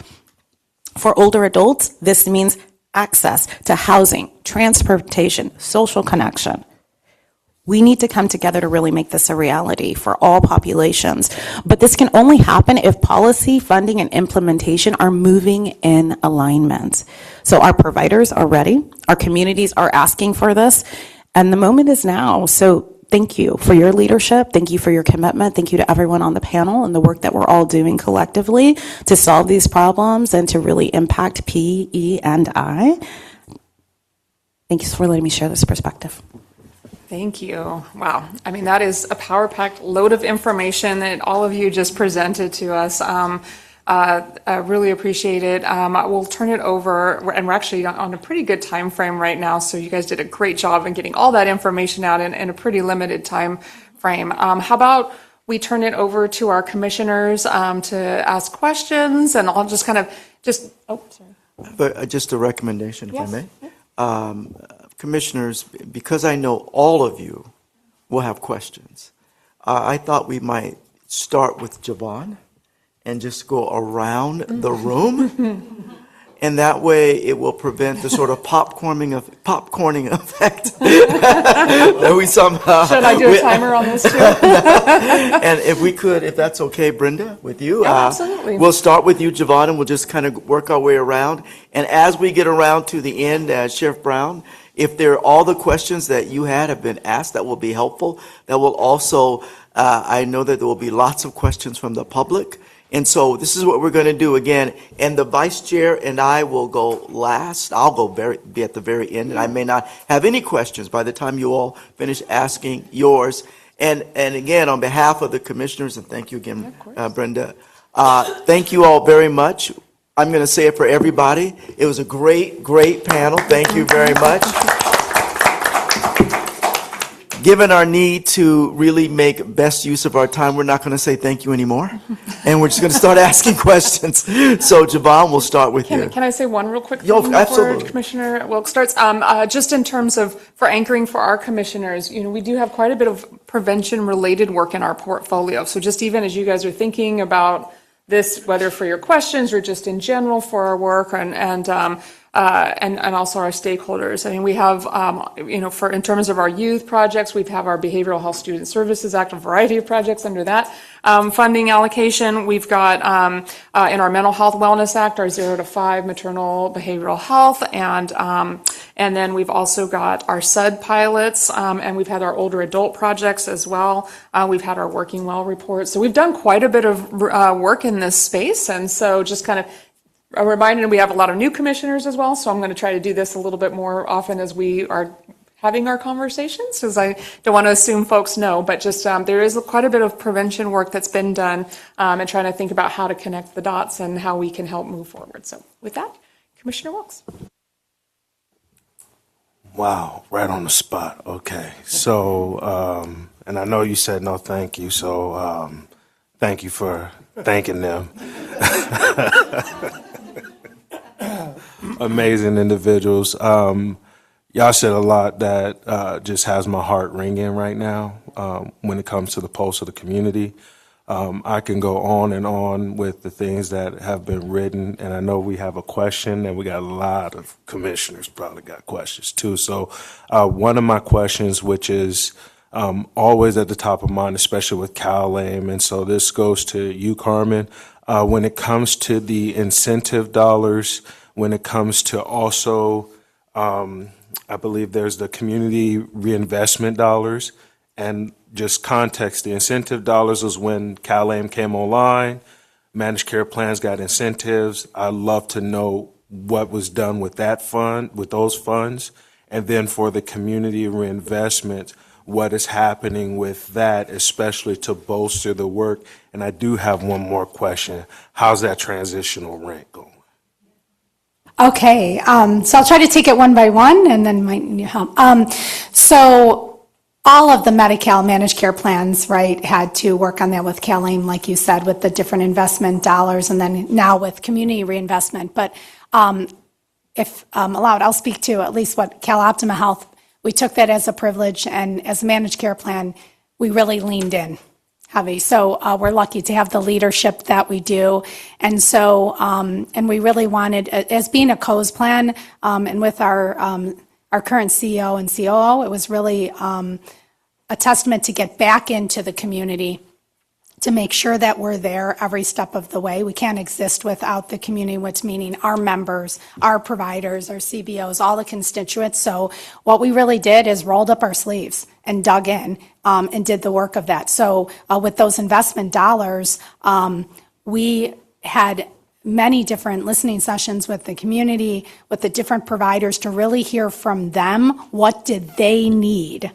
So it wasn't us dictating to people what we thought people needed with that. And then with the support of our board, then we were able to take those funds. So a lot of the different community-based organizations, you know, with CalAIM, it was different kinds of providers, right? It's not, let's say, the medical physicians and those medical groups and hospitals that have had good standing, right? A lot of these might be mom and pops kind of CBOs. And so what we heard from them is a lot of that seed funding capacity, the infrastructure. I think, Dr. Harvey, you spoke to it too. You know, outdated electronic health record systems, other things, just to be able to do the level of the work that they needed to do. So that's what we heard from our specific community in Orange County. And so that's where when we had a process that the nonprofits and others could come for the CalAIM dollars and say what they wanted to do. And that was then, for us, we have a board, so everything had to go through that. And so the different rounds of funding that we gave out to the community to do those various things. So that went very well. We have a fantastic CalAIM team, and our executive director over our CalAIM was the CEO of a community-based organization and nonprofit for over 20 years. So we really tried to be conscious about bringing people into the health plan that are not just traditional health plan people coming in from the community. I'm also privileged. I'm kind of one of the first of my kind at a health plan to, as a clinician too, and to be serving in an executive role. Sometimes you don't see that. And so that's what's needed at health plans to make sure we're doing the right thing. So those dollars, then the community reinvestments. So we kind of got a jump start before those were going. At least in Orange County for us, we invested $50 million in workforce program to help many different things. So again, for us having a board, it always has to be fair, and that's important that we have the process that way, so that it's more of like an RFP. And we do that so that it's not just, oh, it happens to be so-and-so's friend over at that organization. So everything is fair. So we had different upskilling. We had different things, different rounds. First round was for like at a university, so different programs for, let's say, helping with stipends or tuition. Again, with the focus though being what we heard from our community again is, and I will say it, from different racial and ethnic group, making sure that supporting the dollars, our members want to be seen by people that look like them and speak the language that they speak and have the experience. So we wanted to make sure that the funding went directly into those things. So we took a lot of time to do that. We also did funding for the first Alcove Center in Orange County. So the state did initial funding for that. Our Orange County came that we're putting that together for Alcove and said, we don't have enough funding to do what we wanted to and to do it right. And so we said, okay, we're in. So we, our board approved, and we did funding for that. That's just one thing. We did funding for dyadic care to help put in primary care. So again, I think just for the sake of time, what we did even before community reinvestment, we sat down and we listened.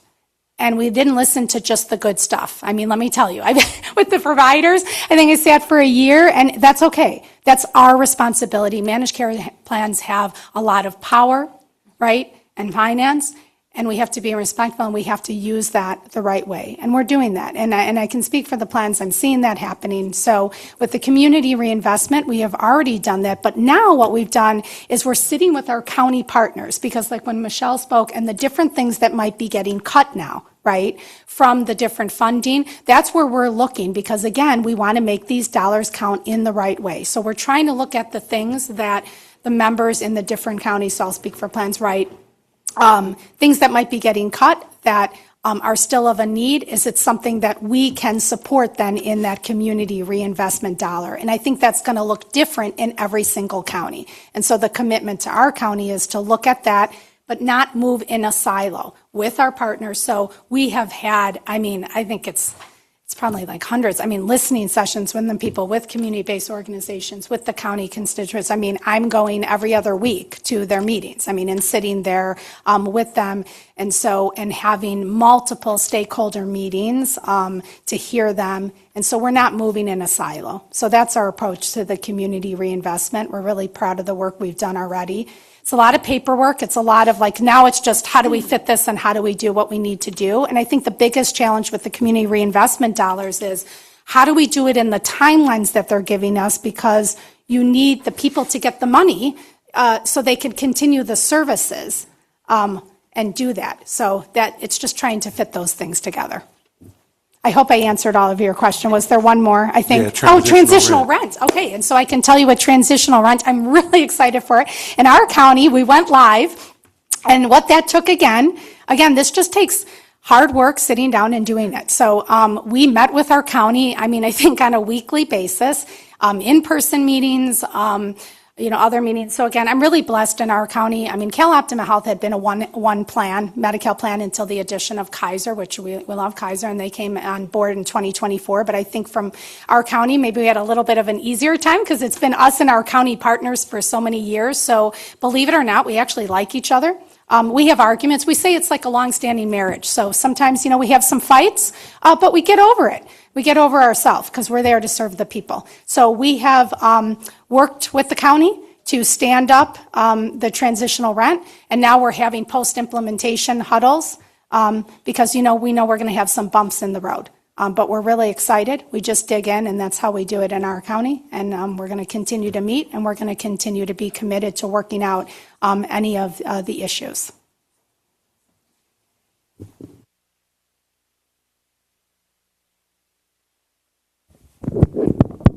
Thank you. So you used to be the only plan in Orange County, managed care plan.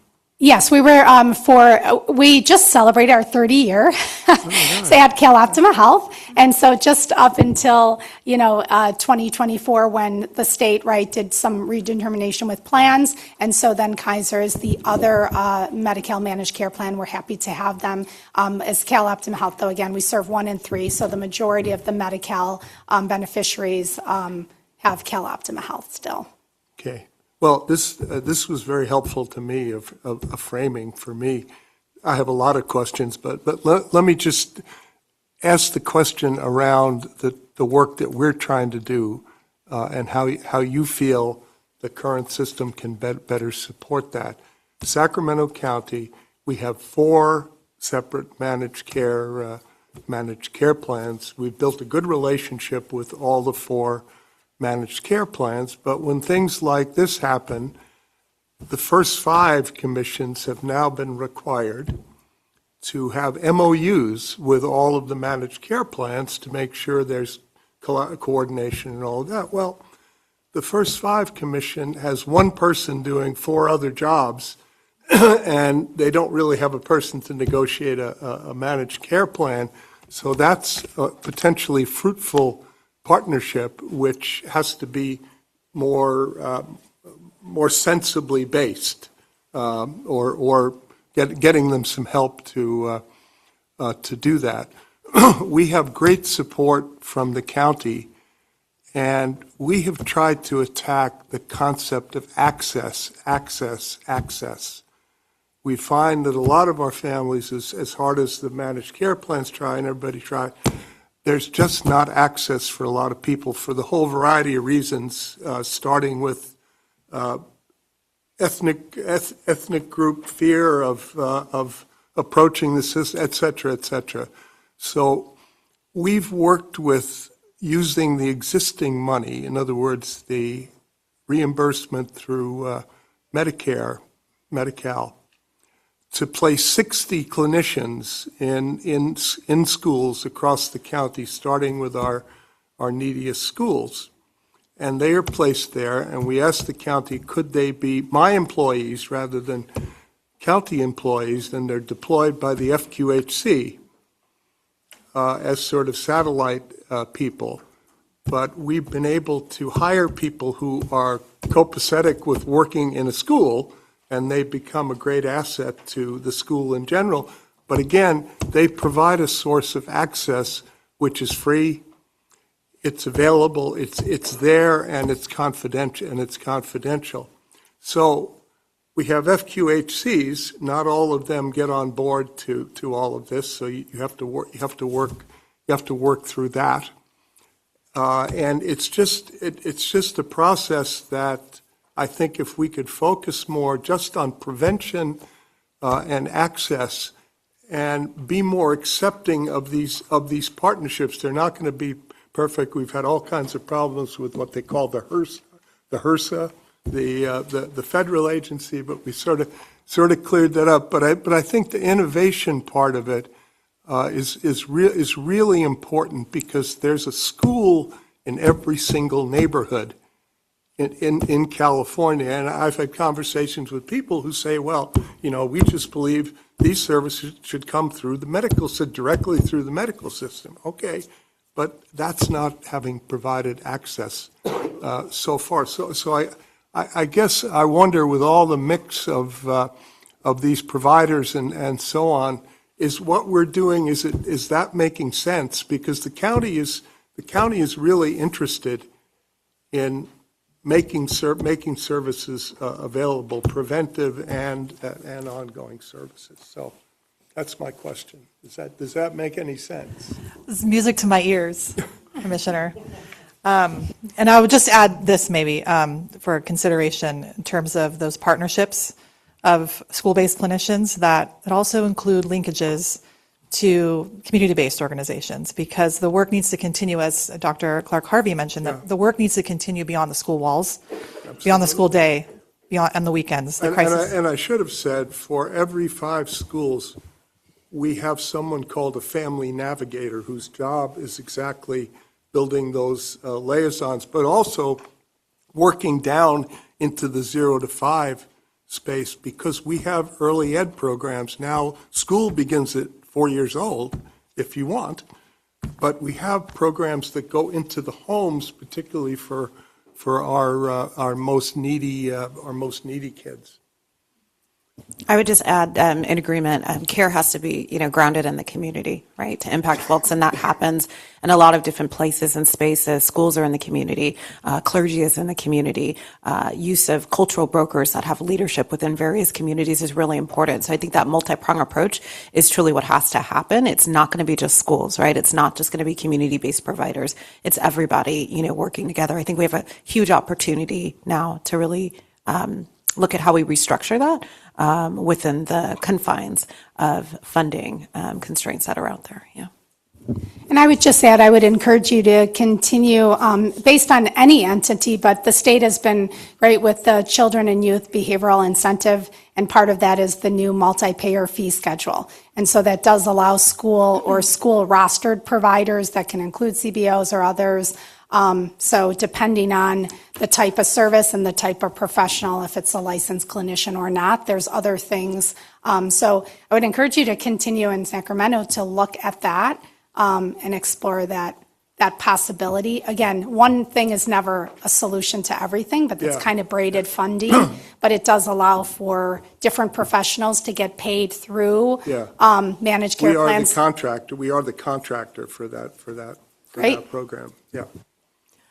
Commissioners, the first two questions have taken about 20 minutes.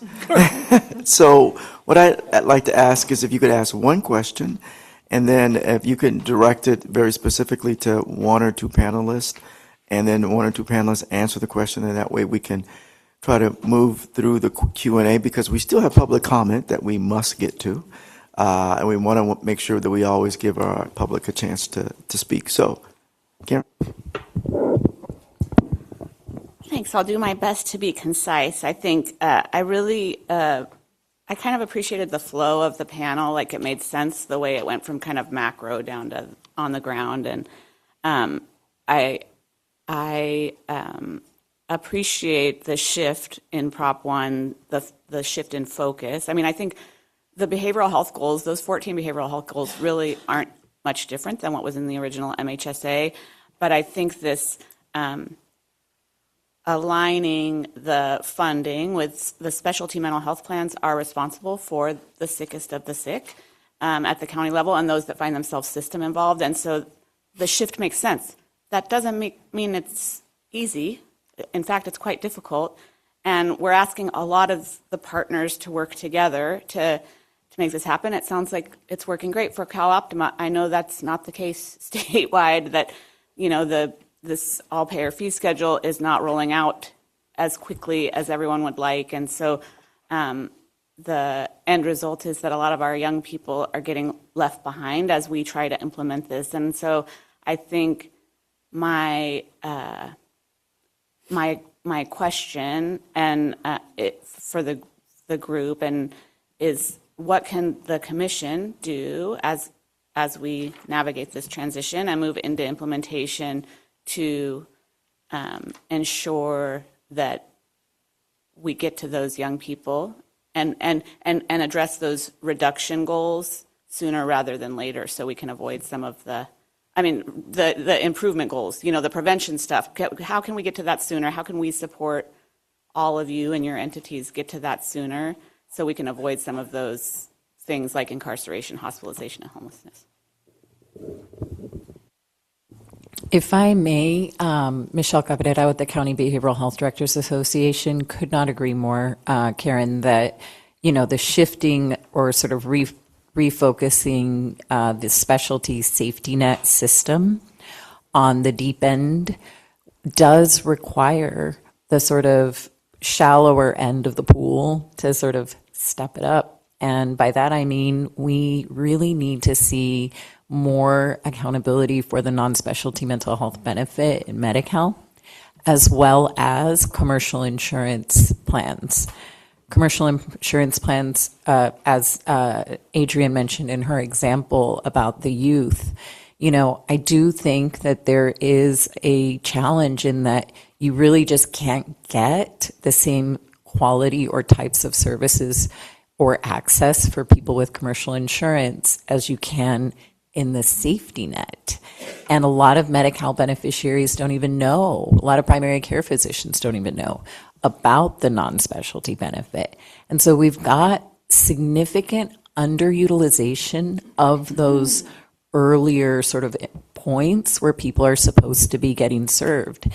And having $1 billion plus less dollars and the cuts that are coming to Medicaid, which will mean fewer Medi-Cal eligible people, is going to reduce county funding further, meaning we'll have even fewer dollars for that sort of very high needs population. So our request would be the commission is not just looking at county behavioral health, that you widen the lens and your advocacy and your voice to make sure that every part of the system is doing its part. And really the thing that, I'll just say my little soapbox on this is that it's disturbing that we have certain conditions, health conditions that are treatable, right? We can prevent disability and death with the right intervention at the right time. And folks should not have to get to the point where they are disabled and qualify for county behavioral health services to get the treatment and the services that they need. So I think we need to, as we're implementing these really big shifts on the safety net side, also hold accountable the upstream so that things can fall into balance. Otherwise, it will tip over, right? We're not going to see what was hoped for under Prop 1 or other initiatives. Could I just jump in and be very brief and just shorthand, piggybacking on what Michelle said? Because you asked what the commission can do. I would say, please don't limit your focus narrowly on just Prop 1 and just people with a very serious mental illness, because the commission has always had the history, and they've had the discussion in the past, and it was decided that the commission is broader than just Prop 63 and now just Prop 1. It is the entire system. So, and again, not just people with very serious mental illness, because for many of our communities, yes, of course we care about everyone, but we don't buy in, or we don't measure on just the diagnosis, and we don't treat our communities, or we don't have programs just like that. So anyway, thank you. Commissioners, I'm going to ask that after Roz asks her question, Commissioner Palmano asks her question, that we shift to public comment. And then two things I will offer to commissioners. One, that you send staff your questions related to this panel. Two, that we invite this panel back. And that we have a second opportunity to really engage this panel, because the question as it relates to the commission and its work and its role here is all important to all of us. So that's going to, the chair's sort of prerogative. Nobody's throwing anything at me, so that's a good day. Ross, thank you so much. You're right, you're not. Ross. Really quickly, this question is for Trudy and Michelle. So the DPH's plan for the population-based prevention dollars, about 40 million, I think 34% is going to public awareness campaign statewide.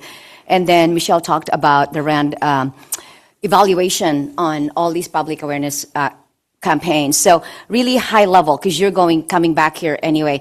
Could you just quickly talk about how do you evaluate the success of a public awareness campaign?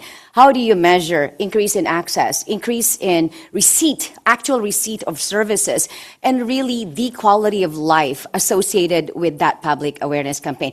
Because the reality is, these are big dollars when we are searching for prevention, actual services money. So just quickly, please.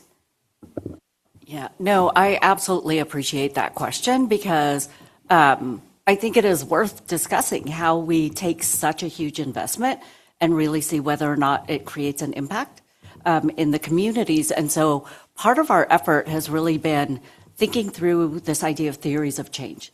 Like, how does a simple message that we may convey through a public awareness campaign, how does stressing the importance of help-seeking behavior, especially with many of our populations that we know historically probably, for one reason or another, are not ready or not in that space. And so we are going through, again, this idea of theories of change so that we can really think about what is that metric, because that is critically important to us, that we are very much advancing those 14 statewide goals. And I think that's part of our responsibility now in this space, is to make sure that whatever it is that we are doing are really advancing those particular goals. Part of the reason too around thinking through these large awareness campaigns is really thinking through reach.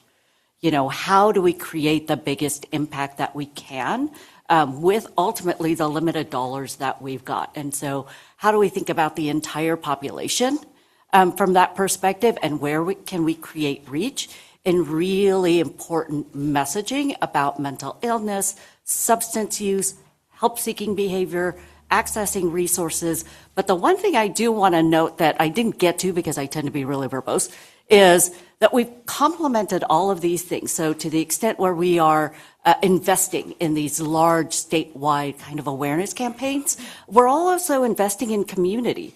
So we're also investing in trusted messengers, because we know that is important to be able to take that message down to historically underserved, marginalized, vulnerable communities that, let's face it, right now probably aren't as willing to interact with large government as, but it is the truth that we are faced with. And so we need trusted messengers in the community, because we need their voice.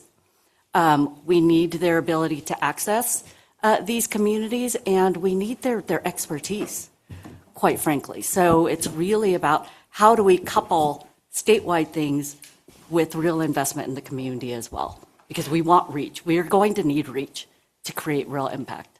Commissioner Pulmano, I'm happy to forward to the staff of the commission the evaluations that Rand Corporation did for county behavioral health, as I think that could serve as instructive.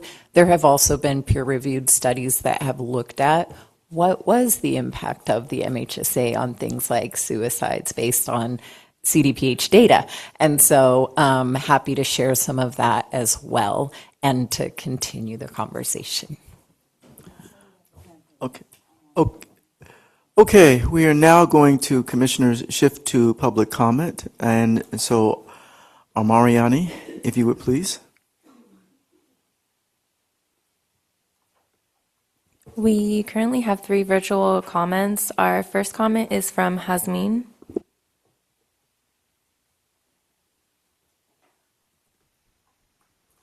Hi, everyone. I'm Hasmin with the Children's Partnership. Thank you, commissioners, for the opportunity to comment today.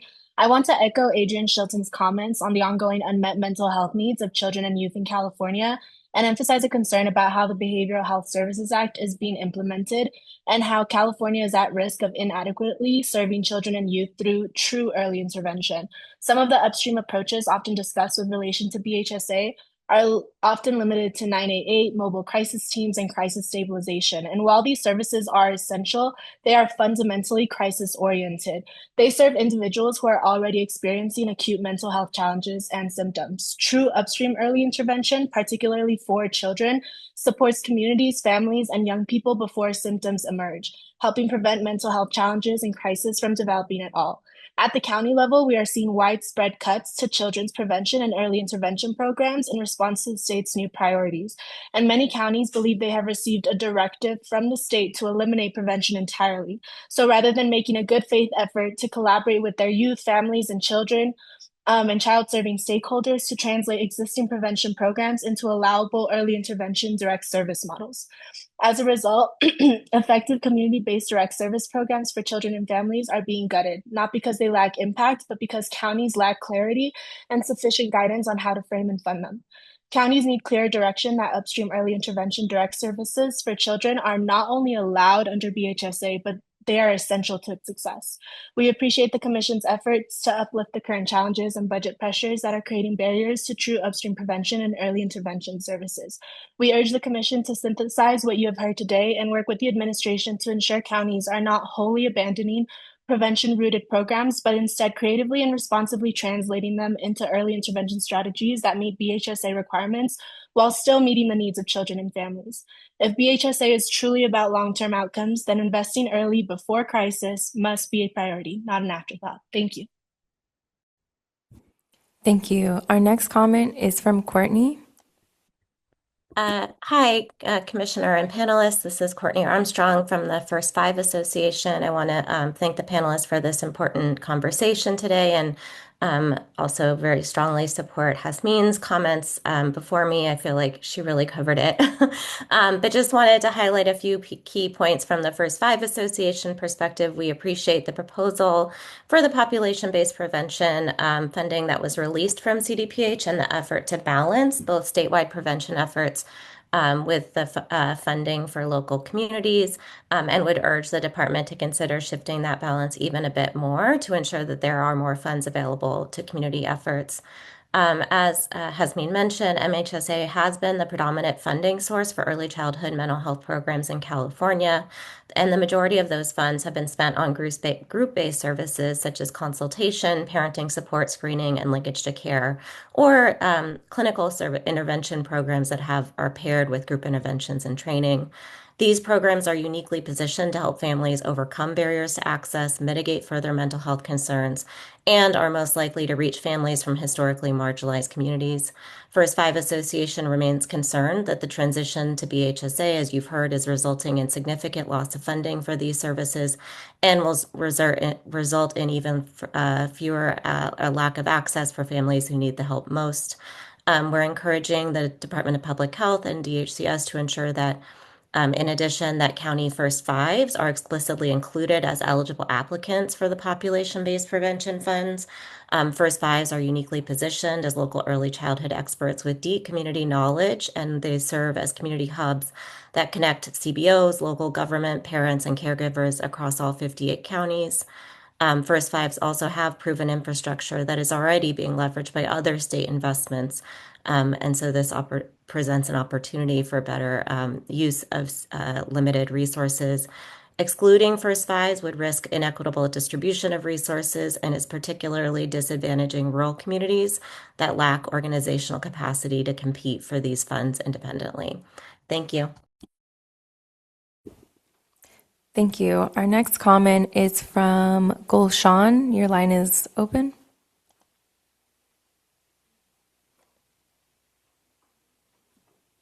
Hello, can you hear me?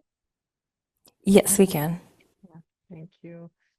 Good morning, commissioners. Thank you for the opportunity to provide public comments. My name is Gulshan Yusufzai. I'm the Executive Director of Mass Social Services Foundation. For 18 years, MASSF has focused on serving refugees and immigrants from the Middle East, South Asian, and the North African communities in Sacramento County. MASS SSF is one of the organizations funded by the California Reducing Disparities Project, served under the API Hub, and specifically serving Afghan refugees.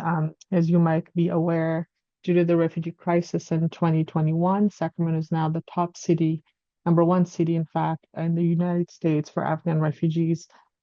We've been able to provide outreach and education in 5 languages to inform our community why it's important to access services early on, especially since this community comes to the U.S. from experiencing war for over 40 years. Afghan refugees are at high risk and continue to be attacked and traumatized by the current federal administration. Our CDEP is a peer support program with both prevention and early intervention. We have seen for the past 9 years through the CRDP and 18 years of serving our clients that both prevention and early intervention are needed to support the community.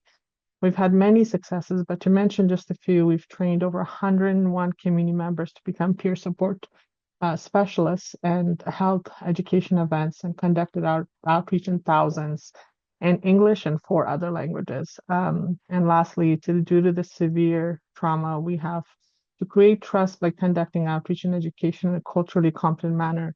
And then once the community comes to us, we provide direct services on an individual basis because of the 100 peer support specialists that we trained, and we match them. And then due to the stigma, cultural expectations, how refugees see the United States, and severe trauma, both prevention and early intervention services have to be provided to prevent the community from becoming severely ill. Thank you. Thank you. Our next comment is from Ebony.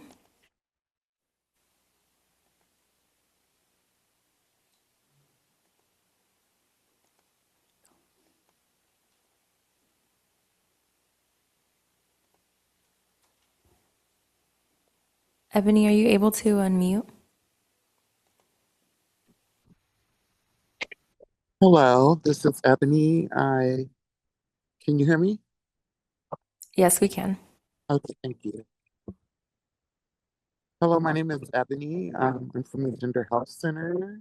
And Stacy touched on this, but cultural interventions is needed. And I want to talk to you today about preventative and, more importantly, about what actually works.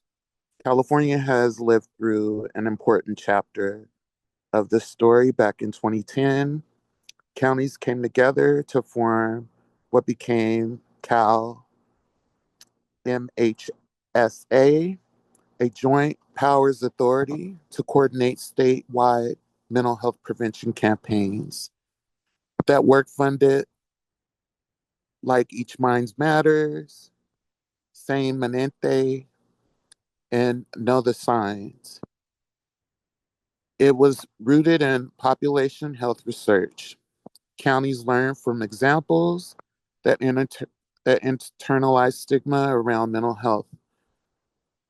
It was higher in Spanish-speaking Latina communities, LGBT communities, ethnic communities, culturally specific campaigns.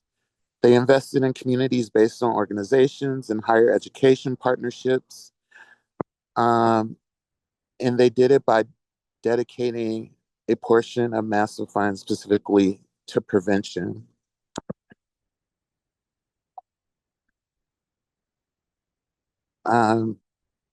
At Gender Health Center, we see every day that mental health does not show up the same way for everyone.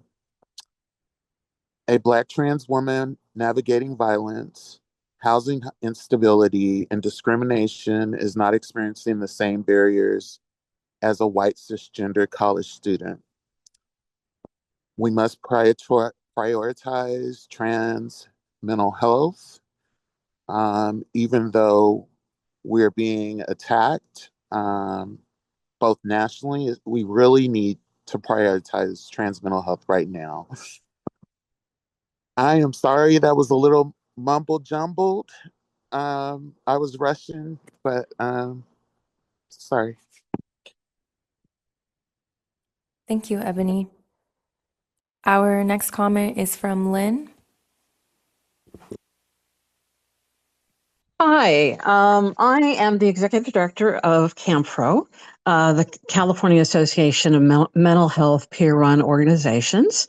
I also have been diagnosed with a severe mental illness, and I have personal experience of recovery in a peer-run organization. Many peer-run organizations were funded by PEI funds.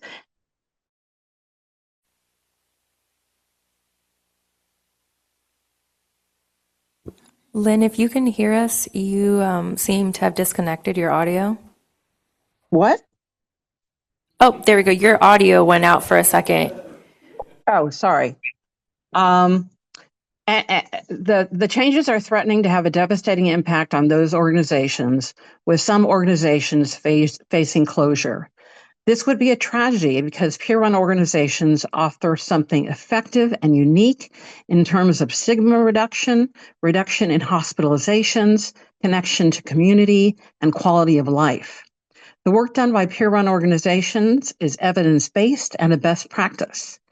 However, I'm not interested in mourning the demise of these organizations. Rather, I want to see counties partner with them such that these very organizations provide the peer workers that are required in full service partnerships, ACTs, and FACT teams.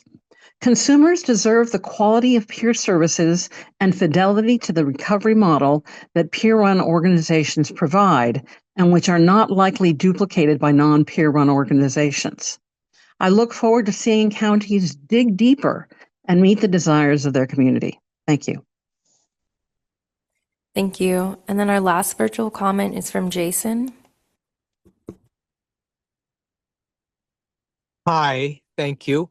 My name is Jason Robison, and I am a person with lived experience. I'm a person in long-term recovery. I'm also on the board of directors of CAMPRO, and I'm the chief program officer for a peer-run organization. And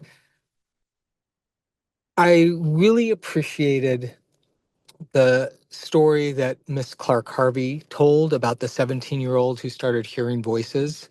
And I want to use that as an example of where we can improve opportunities to connect with people.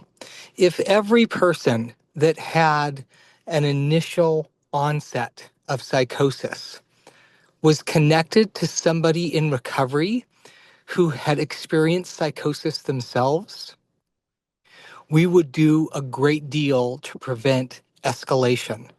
And when we talk about workforce shortages, there's an abundance of people with that experience in communities, in self-help support groups, that family navigators and peer specialists are able to connect with. We've talked a long time, we've talked for decades about the peer workforce. And I hope sincerely that we can really invest in scaling this so that everybody is able to connect with somebody that has lived through the experience they're going through. Thank you. Thank you. We received one more virtual comment from Noemi. Hi, yes, my name's Noemi Tungui. I am also someone with lived experience, growing up undocumented most of my life, speaking Spanish only when I came to this country, and really struggling through mental health challenges and navigating the different health systems. I'm also a program manager for a mental health and domestic violence prevention and early intervention program. And I work with Mixteco Indigena Community Organizing Project. We currently receive PEI funds.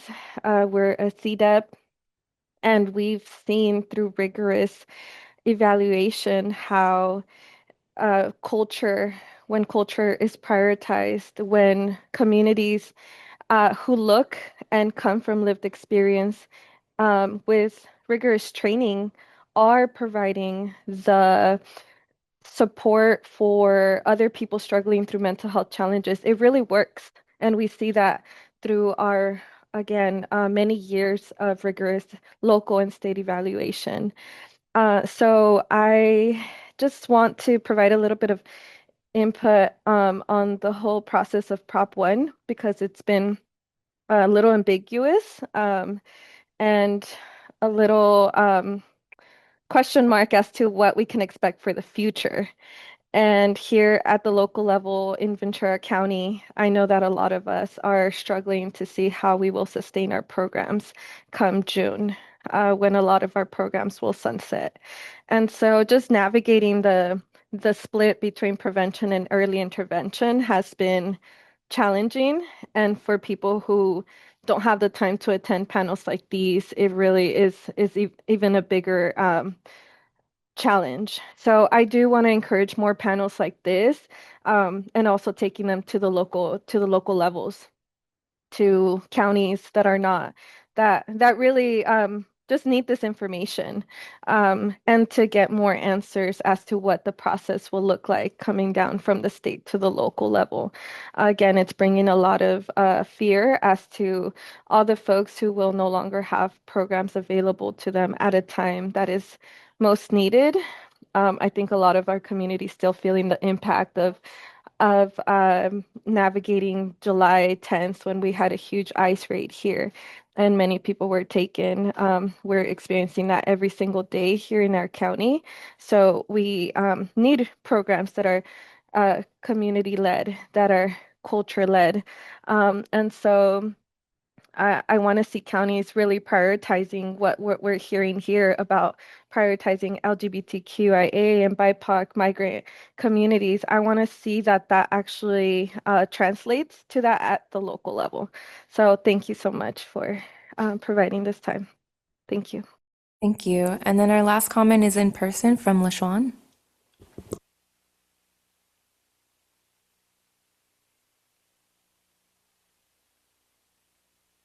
Good morning, everyone. Thank you all for your patience. It's been a long morning. My name is LaShawn Francis. I'm with Children Now.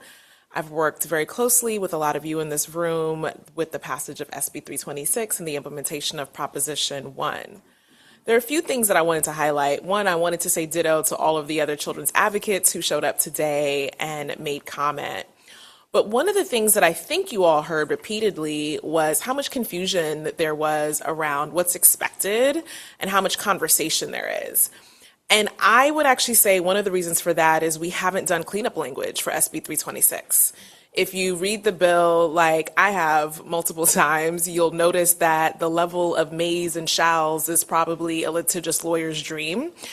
This is something that I think really is going to be problematic as we start to be challenged by counties, as we start to be challenged by providers about what is expected from them.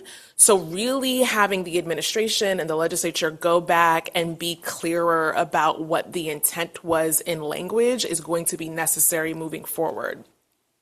The other thing I'll say, because I really do appreciate the way Stacey always grounds us in history and the importance of history, is I'm always amazed as a children's advocate how many people are pro-kid, because if that were true, I would be out of a job. And the reality is when the 51% was mandated for prevention and earlier intervention in the original MHSA, that came about through regulations. That was not part of the original proposition. That was something that advocates fought for and was implemented 10 years into the proposition. And that came out through regulations. So what you see before you now under SB 326 is actually stronger language that prioritizes kids in the amount of 51% with prevention and earlier intervention. Now, the bad thing is, a lot of counties were not able to meet that 51% in the previous version. So it's really going to be incumbent upon us to make sure that 51% is being met under Proposition 1. So we're going to have to do math, right? And we're going to have to make sure that that is actually being realized, even though we know that funds are less going forward. So really flagging that a lot of the conversation around children and youth has been great, and I've appreciated it, but also acknowledging that our kids tend to be last when we think about investments because they don't present in the same way as adults do, right? So we just did a huge investment to tackle homelessness, but what we really did was try to tackle visible homelessness, because the amount of young people who are not visibly homeless will not show up on our radar, and it doesn't become politically expedient to do so. So really just flagging that our children and youth truly are some of our most vulnerable people in the state. And unless we are actively searching for the investments that include them, the investments that uplift them, we're going to miss the mark. Thank you. Thank you. That was our last public comment. Thank you, Mariani. And transition to Brenda. Just a real quick thank you to our panel. It was just excellent having you all here. So sorry to our commissioners that weren't able to ask questions. Clearly, packing prevention into a 2-hour panel is really challenging, but really appreciate everybody coming here today and the thoughtful discussion. It sounds like there's more to come, which we will continue planning and thinking about as a commission. And I will turn it over to our chair to wrap us up. Again, I want to thank each of you panelists, our very esteemed panel. We are going to ask you to put March 26th and March 27th potentially on your calendar. Yes, commissioners, we're thinking about another 2-day meeting. And if we are able to do that, we will focus an entirety of an afternoon, I think, on this question as it relates to, as was shared by one of the 4 commissioners who were able to ask the question, what's the commission's role? And I think that that's all important, but we want to make, again, every opportunity to engage this very same panel, March 26th or 27th. Staff will be reaching out to you. Commissioners, here's our process. Take your questions from today. Email them to Brenda. Email your questions to Brenda. She will get them to the panelists, all of them. And each of the panelists between now and our next meeting can take an opportunity to respond to all of your questions. And that will begin, that will be our starting point at our next meeting. That's our next meeting starting point. That's your homework. Email your questions to Brenda. She'll get them to our panelists, and that will be our starting point. We'll give you an opportunity to review the synopsis of answers or responses, and then we will begin this conversation again. I'm hoping that all panelists will come back again because you were amazing. Big round of applause. And just to help with the anxiety of my team members right now who are hearing all of this, So my little asterisk is that it'll be subject to all of the schedules and all of that good stuff. But the intent, you hear the intent. So to all the amazing staff at the commission, that was very spontaneously stated by me. And I want to shout out to Kaylee, who's sitting over here in our side panel, who has done all of the behind the scenes to put this together today. Great panel. Thank you, and commissioners, thank you for staying in your chairs, and team, thanks for bringing lunch to everybody. Thank you so much. I'm going to transition very quickly as our panel exits to Strategic plan. Oh, you and me. Yes. Strategic plan. yes. So I'm going to go sit over there with them. Okay. I'm going to head out in like 15 minutes. Okay.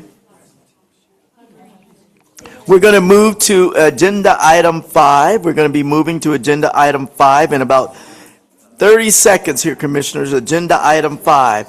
And there will be a different panel taking the seating area.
Okay, commissioners, we're going to shift. We're going to get started.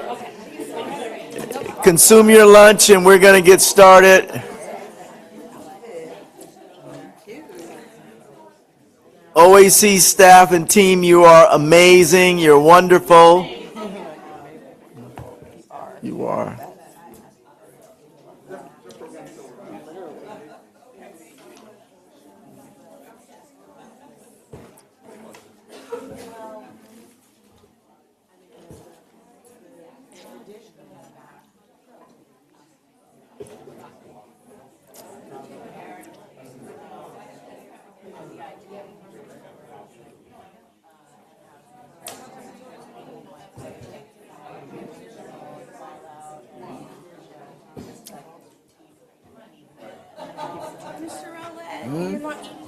Nope, I'm good. Okay. Faster. Yep.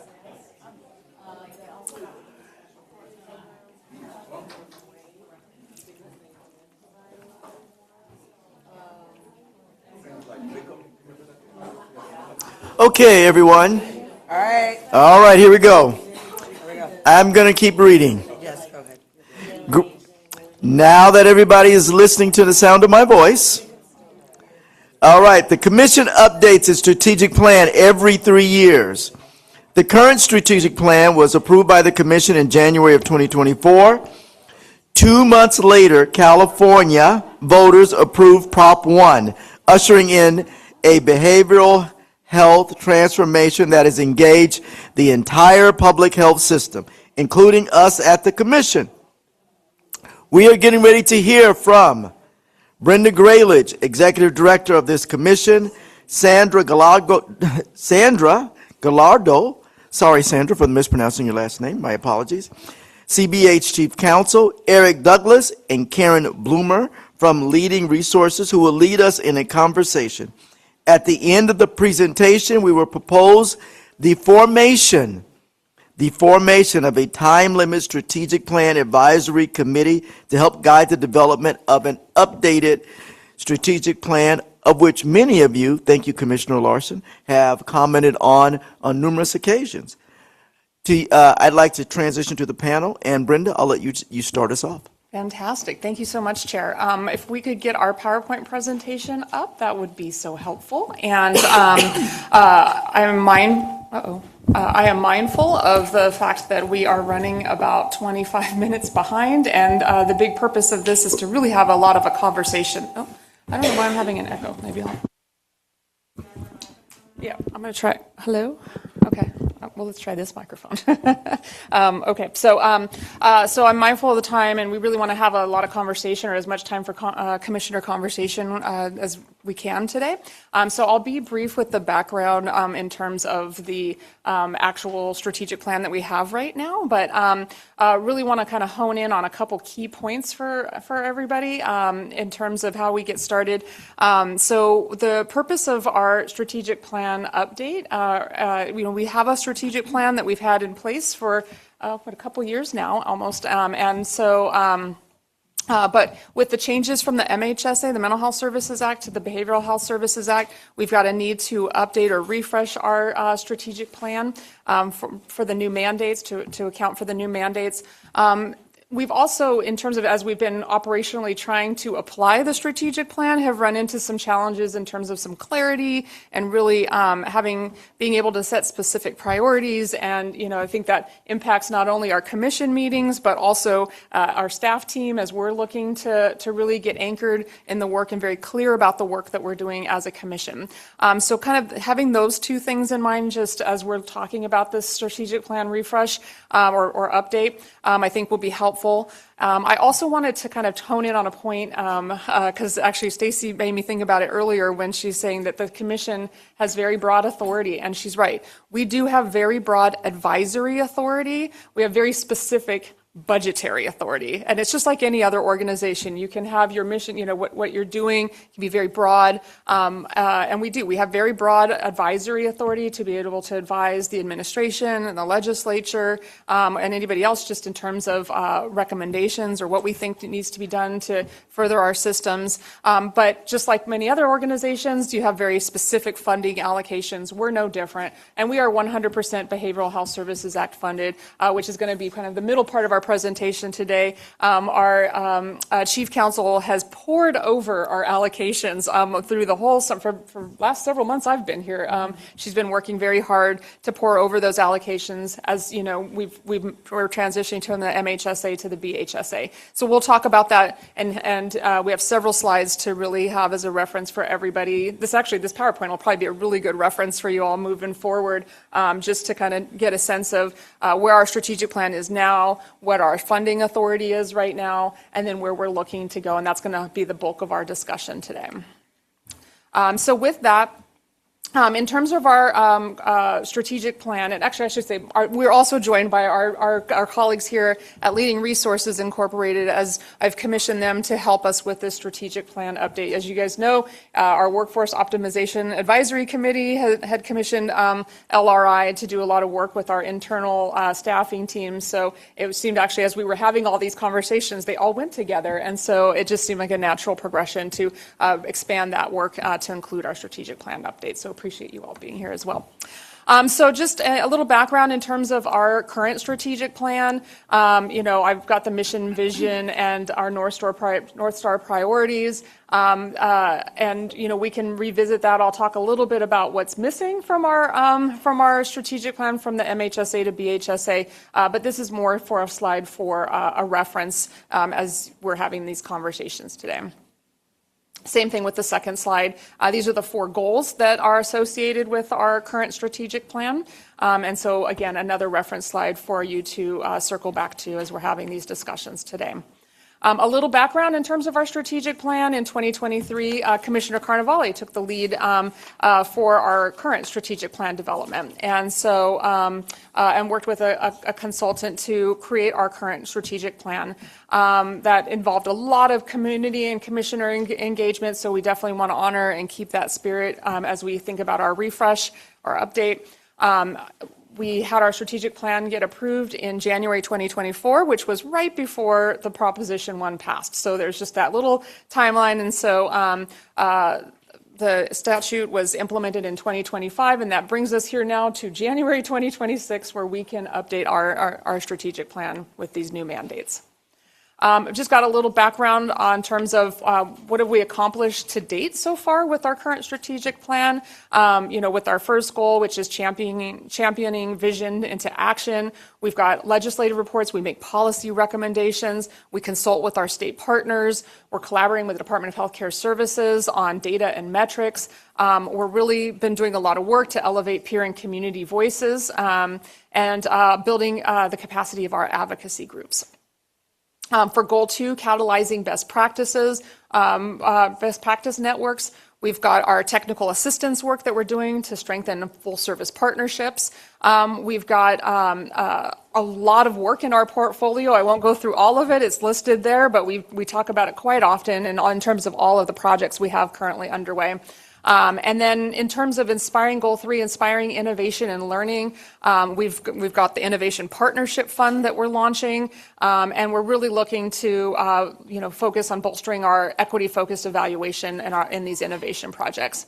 And then finally, in terms of Goal 4, in terms of the relentlessly driving expectations, we've got all of our data and evaluation work that we do to ensure public accountability. We're working on some dashboards that we'll be talking about in the next few months through our advisory committees and on up to the commission here. And then we'll be working to make sure that our county reports are meeting, the county reports are meeting the DHCS standards, and then helping to lead public awareness campaigns on SUD integration and peer workforce. So in terms of changes under the BHSA, so some of the things that were removed from our mandates is our oversight role. In terms of, we've had several specific oversight responsibilities that we no longer have. One of them is oversight of county innovation, because there is no more county innovation, so it's up here with us with the Innovation Partnership Fund. We used to also receive the Mental Health Services Act. They were called Revenue and Expenditure Reports, or RERs. That's changed. It's now actually that RER is no longer going to be in existence, and it's going to be transitioning to what's called the BODR, the Behavioral Health Treatment Outcomes and Accountability Report is what I think it stands for. And Department of Healthcare Services has lead for that, and counties will be required to submit those BODRs to DHCS. Setting prevention and early intervention priorities is something that the Commission was tasked with before, but again, we just heard today the landscape has changed on prevention and early intervention. We no longer have that, and we had some regulation authority removed. Some of the things that added, we have a new name, in terms of the Behavioral Health Outcomes and Accountability Commission. We have our 11 new commissioners added to our commission, expanding our breadth of expertise. We got the IPF through the Innovation Partnership Fund, so again, no longer at the county level. We have it here at the state level, resting with us. We have consultation role on metrics, so some of the metrics that the Department of Healthcare Services is developing and the work that they're doing in early intervention, and then full service partnerships and stigma. We've also been working with public health on the population-based prevention work, and then we've also been working with HCI on workforce conversations. And then last but not least, the BHSA added this focus on BHSA priority populations, which we will get into in a little bit, but we've been talking about it quite a bit, I think, over the last several months. Oh, yeah, that's missing too. That's a good one. Although, yeah, the substance use disorder. Oh, is that not in there? Did I miss that? Oh, it's not in there. Oh, yeah, so how can I miss? Yeah, substance use disorders. Yeah, I mean, that's a huge add. So, so anyway, adding substance use disorder as a standalone. Before it was, only anchored as it was with co-occurring serious mental illness, and now it's a standalone. It's actually on a later slide. Missed it on this one. Good catch, though, Sandra. And then in terms of what remains is that advisory role that I was just mentioning. So we have very broad advisory authority. So we can think very broadly in the work, and I think it's actually important that we do that because as we see, we have to look comprehensively at our behavioral health system to really have the most impact. We still have access to data, and we're still working on reporting data. We've got our biennial full service partnership report that we're still mandated to do. Our cultural competence leadership committee and our client and family leadership committee, which is combined now, has been meeting as a combined group as our CFC. That remains. We have the EPI advisory committee that's still in statute, revising or receiving county integrated plans. So that's something we'll be continuing to track. And then we've got the Mental Health Wellness Act, the Behavioral Health Student Services Act, and our advocacy grants. It's a lot. We still have a lot. So, again, this change that we're making from Mental Health Services Act to Behavioral Health Services Act, this focus on priority populations, it's a big shift, really getting the counties in these high needs populations. I think folks are used to thinking very broadly about counties, but counties have a very specific role now, and that's why we're having the managed care plan at this space too, so we can start thinking about their role in all of this in this comprehensive approach. Again, with the MHSA to BHS, there it is right there, Sandra, the integrating substance use disorders as a standalone.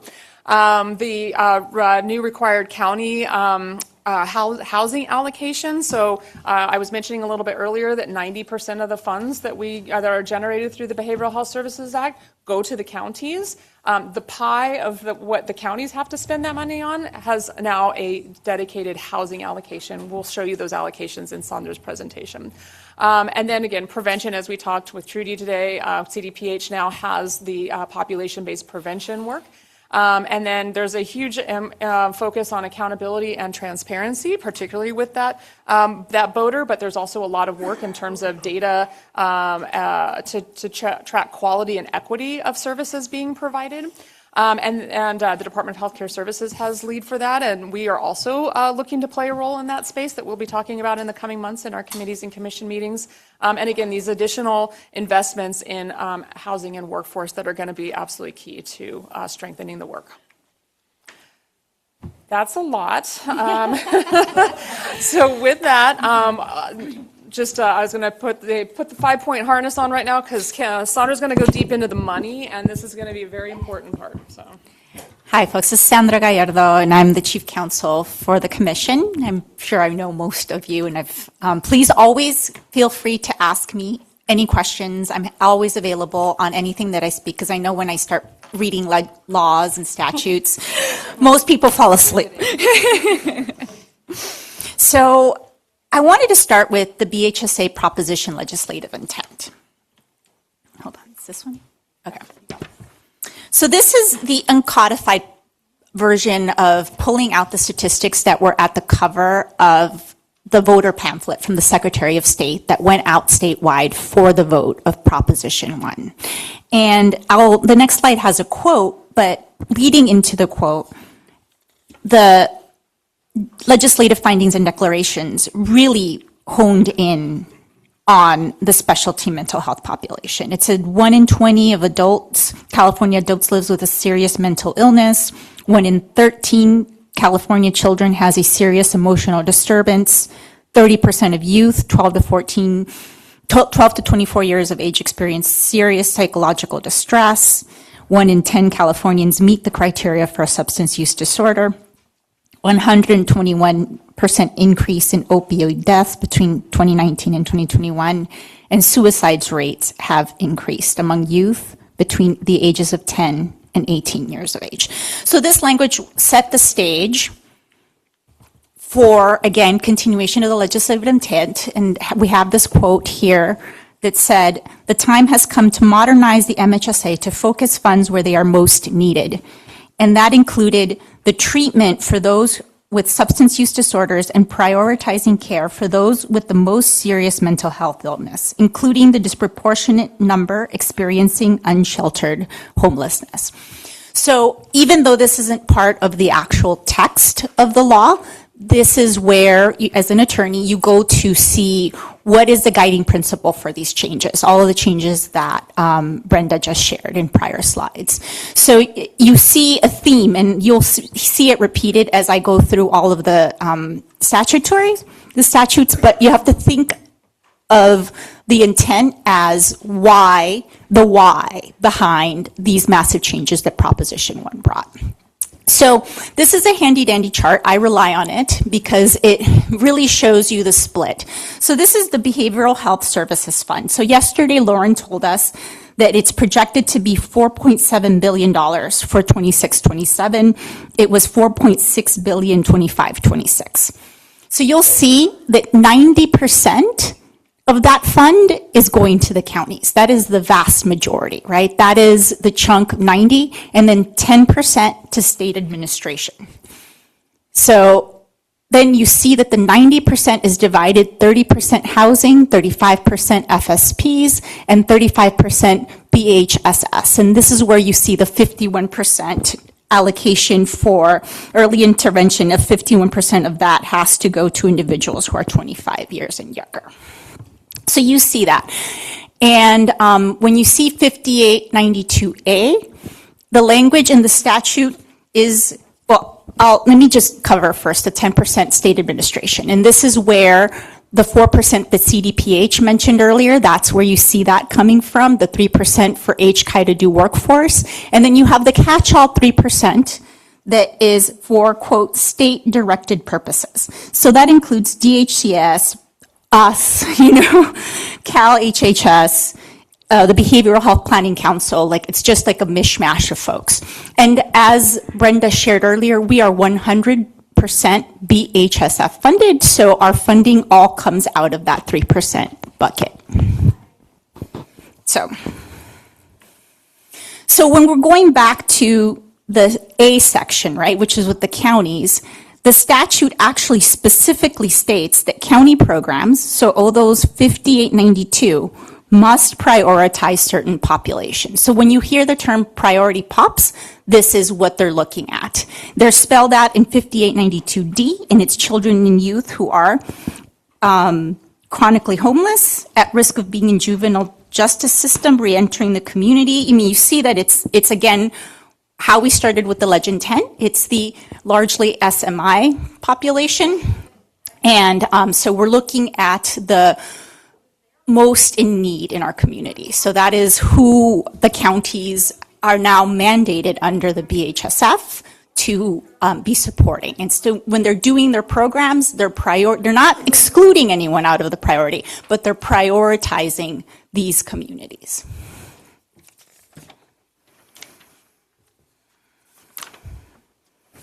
So our funding allocation. So given that 100% of our funding comes out of that 3% BHSF, I wanted to walk through quickly for you all to see where our funding comes from.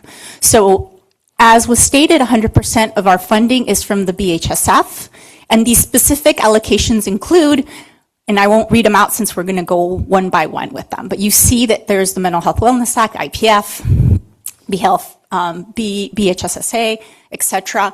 All of that, again, coming out of the 3% of the 10% of the BHSA allocation. So we'll start with the Mental Health Wellness Act. It's $20 million ongoing annually. The legislative intent of this same thing, that it's not codified, but it is what the legislature intends, was a post-realignment, community-based resources must be available to meet mental health needs, to reduce inpatient ED costs, and it was looking at the 1 in 5 people with mental health disorders visit an emergency room department at least once per year. So they were looking at comprehensive public and private partnerships are crucial for recovery and wellness, and individual recovery matters for all levels of government, business, and local community. So that is the legislative intent. It's written out in actual statute where this says it's the intent of the legislature to authorize us, the commission, to administer competitive selection process or a sole source contracting process as provided in this section for capital capacity and program expansion to increase capacity for mobile crisis service support, crisis intervention, crisis stabilization, crisis residential treatment, and specified personnel resources. It continued that it's to support crisis prevention, early intervention, and crisis response strategies. So you see the emphasis on emergency room admittance and crisis. So it sits pretty squarely with the BHSF intent of trying to prioritize the populations most in need. You see that it actually does work with our current authority under the Wellness Act. And you'll see this theme repeated about where the Commission's focus or priorities should lie. Now we have the Innovation Partnership Fund, which is a maximum of $20 million for the next 5 years. This statute specifically spells out that the purpose of this funding was to improve BHSA programs and practices funded pursuant to 5892A, those county programs again, for the following purposes: underserved populations, low-income populations, communities impacted by other behavioral health disparities, other populations as determined by the Commission. But you see it anchors in the county programs, that 90% that we were talking about at the beginning. And two, so the dual purpose is to meet statewide BHSA goals and objectives. And we started with that. What were the goals? The goals from the legislature that were spelled out was to meet the needs of those most in need. Then our next pot of ongoing funding is the Behavioral Health Student Services Act, which is $7.6 million ongoing annually. The purpose of this statute is to establish mental health partnerships between county mental health or behavioral health departments and school districts. So, and then school districts include charter schools and the county office of education within each county. And this statute, this is all quotes from the statute. Again, the mandate is for the county plans must address each of these goals. So again, we're anchoring back to what the counties are doing, right? We're going back to that 90%, to that three-way split of what are the county programs doing, what is the county doing, and they're saying preventing mental illness from becoming severe and disabling, recognizing early signs of potentially severe and disabling mental illness, preventing negative outcomes in targeted populations, and it lists out the targeted populations here.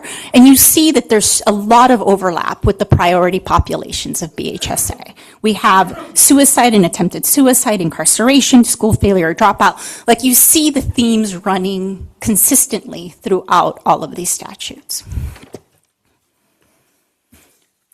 I'm trying to move quickly here. So advocacy grants, we have $6.7 million ongoing annually. And that comes from, again, the state administrative cap, that 3%. The statute reads that this money is to assist consumers and family members so that the appropriate state and county agencies give full consideration to concerns about quality, structure of service delivery, and access to services. So this is the money that you've been approving consistently. We are, we have immigrant and refugees, transitional age youth, families, so they're I think, like for years, like every other year, we have different ones because we have them, so they're not all coming to you at the same time. So they're definitely the advocacy where we're supporting the consumers and family members to advocate for their needs. And finally, we have the FSP evaluation monies, and this is the biannual report to the legislature, and it's $400,000 ongoing annually.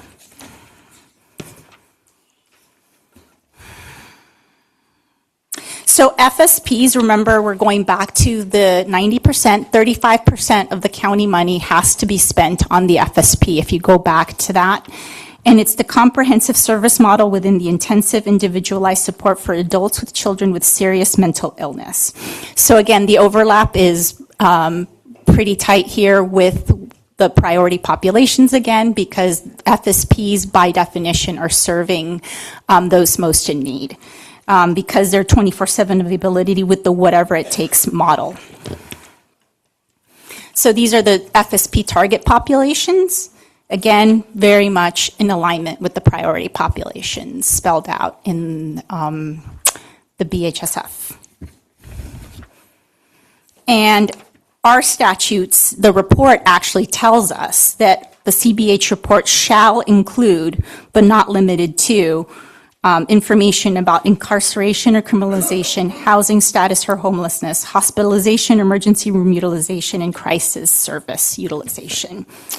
So you're seeing then that would be the end for the statutes, but you're seeing a theme coming up in all of our authority of where the money, and of course BHSF itself and the legislature's intent of where the funding should be focused and prioritized. So I welcome anybody's questions today, or if you want to go home and look at the statute and call me up, I'm happy to have those conversations as well. Commissioner Palmano has a quick question. Yeah, on the Innovation Partnership Fund, and just mainly on that one, and this requirement that the purpose of the programs and practices that we approve really is anchored with the county programs. So I think for me to effectuate that requirement under Proposition 1, it ought to be clear, I think, on the application process, how that grant is essentially meeting a county program for each of these population, so that it is very clear that all of these grantees are thinking about that from the get-go, because we really need to hone in on that. And it really is the same with the BHSSA. And maybe you're doing it now, but just wanted to make sure that it ought to be common practice when that is required under statute. Thank you.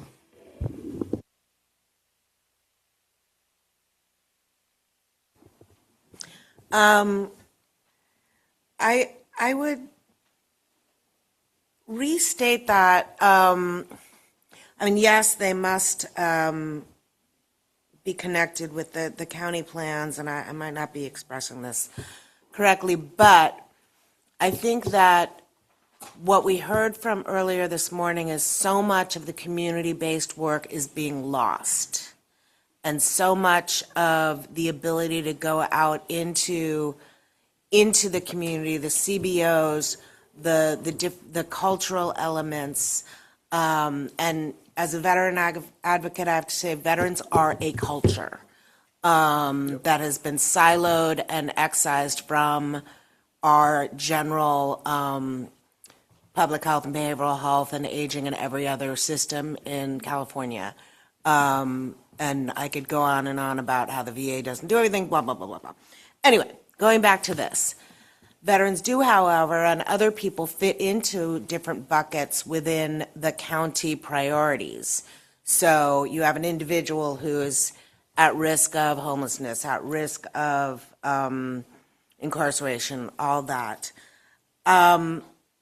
And I guess my thing is that so much of what the counties are dealing with is this need to really look at the individual and sort of eligibility, which fractures care in the community. And so the definition of supporting the county plans should not be like a one-to-one and really get into that kind of like, we are supporting those who are eligible under this, under that, but I think just be like a more broad definition of supporting not individual programs or eligibilities, but the concepts and the community members. So I would just be careful about how that language is written so that it's not too rigid and it allows for that sort of community agility and the understanding and approaches that are very much needed for all these different communities. So that's, yeah. Commissioner Gordon. Yeah, I'm just a little confused about how the placing the prevention mandate with public health to be a, quote, population-based mandate. What does that imply for if we have first fives trying to get involved in work with mental illness and prevention thereof? Isn't that done at the local level? It seems that work has to be customized to the area you're working in terms of access and so are we supposed to not do that? Or help me understand. I'm not sure what we're supposed to be talking about, but Yeah. because it seems like it's all over the place. But I thought we were talking about our concept for how to develop a strategic plan. And so I think we need some level setting. We have a lot of new commissioners. We have a wide variety of experience and knowledge about how the behavioral health system works. I think already a number of the questions today indicate a complete ignorance with the role of the commission and how the existing system works and where we fit in. So I'm hoping that we're going to have to go back to basics with our strategic plan is my suggestion. I know sometimes what I say is not popular, but I'm blunt to a fault. And so I think I was involved in the legislative process when they redid the proposition. And there is a lot of controversy, and it might not mesh with what the commission's priorities would be left to our own devices. But we're stuck with this as the law. And so I think one of the basic priorities of the strategic plan needs to be level setting.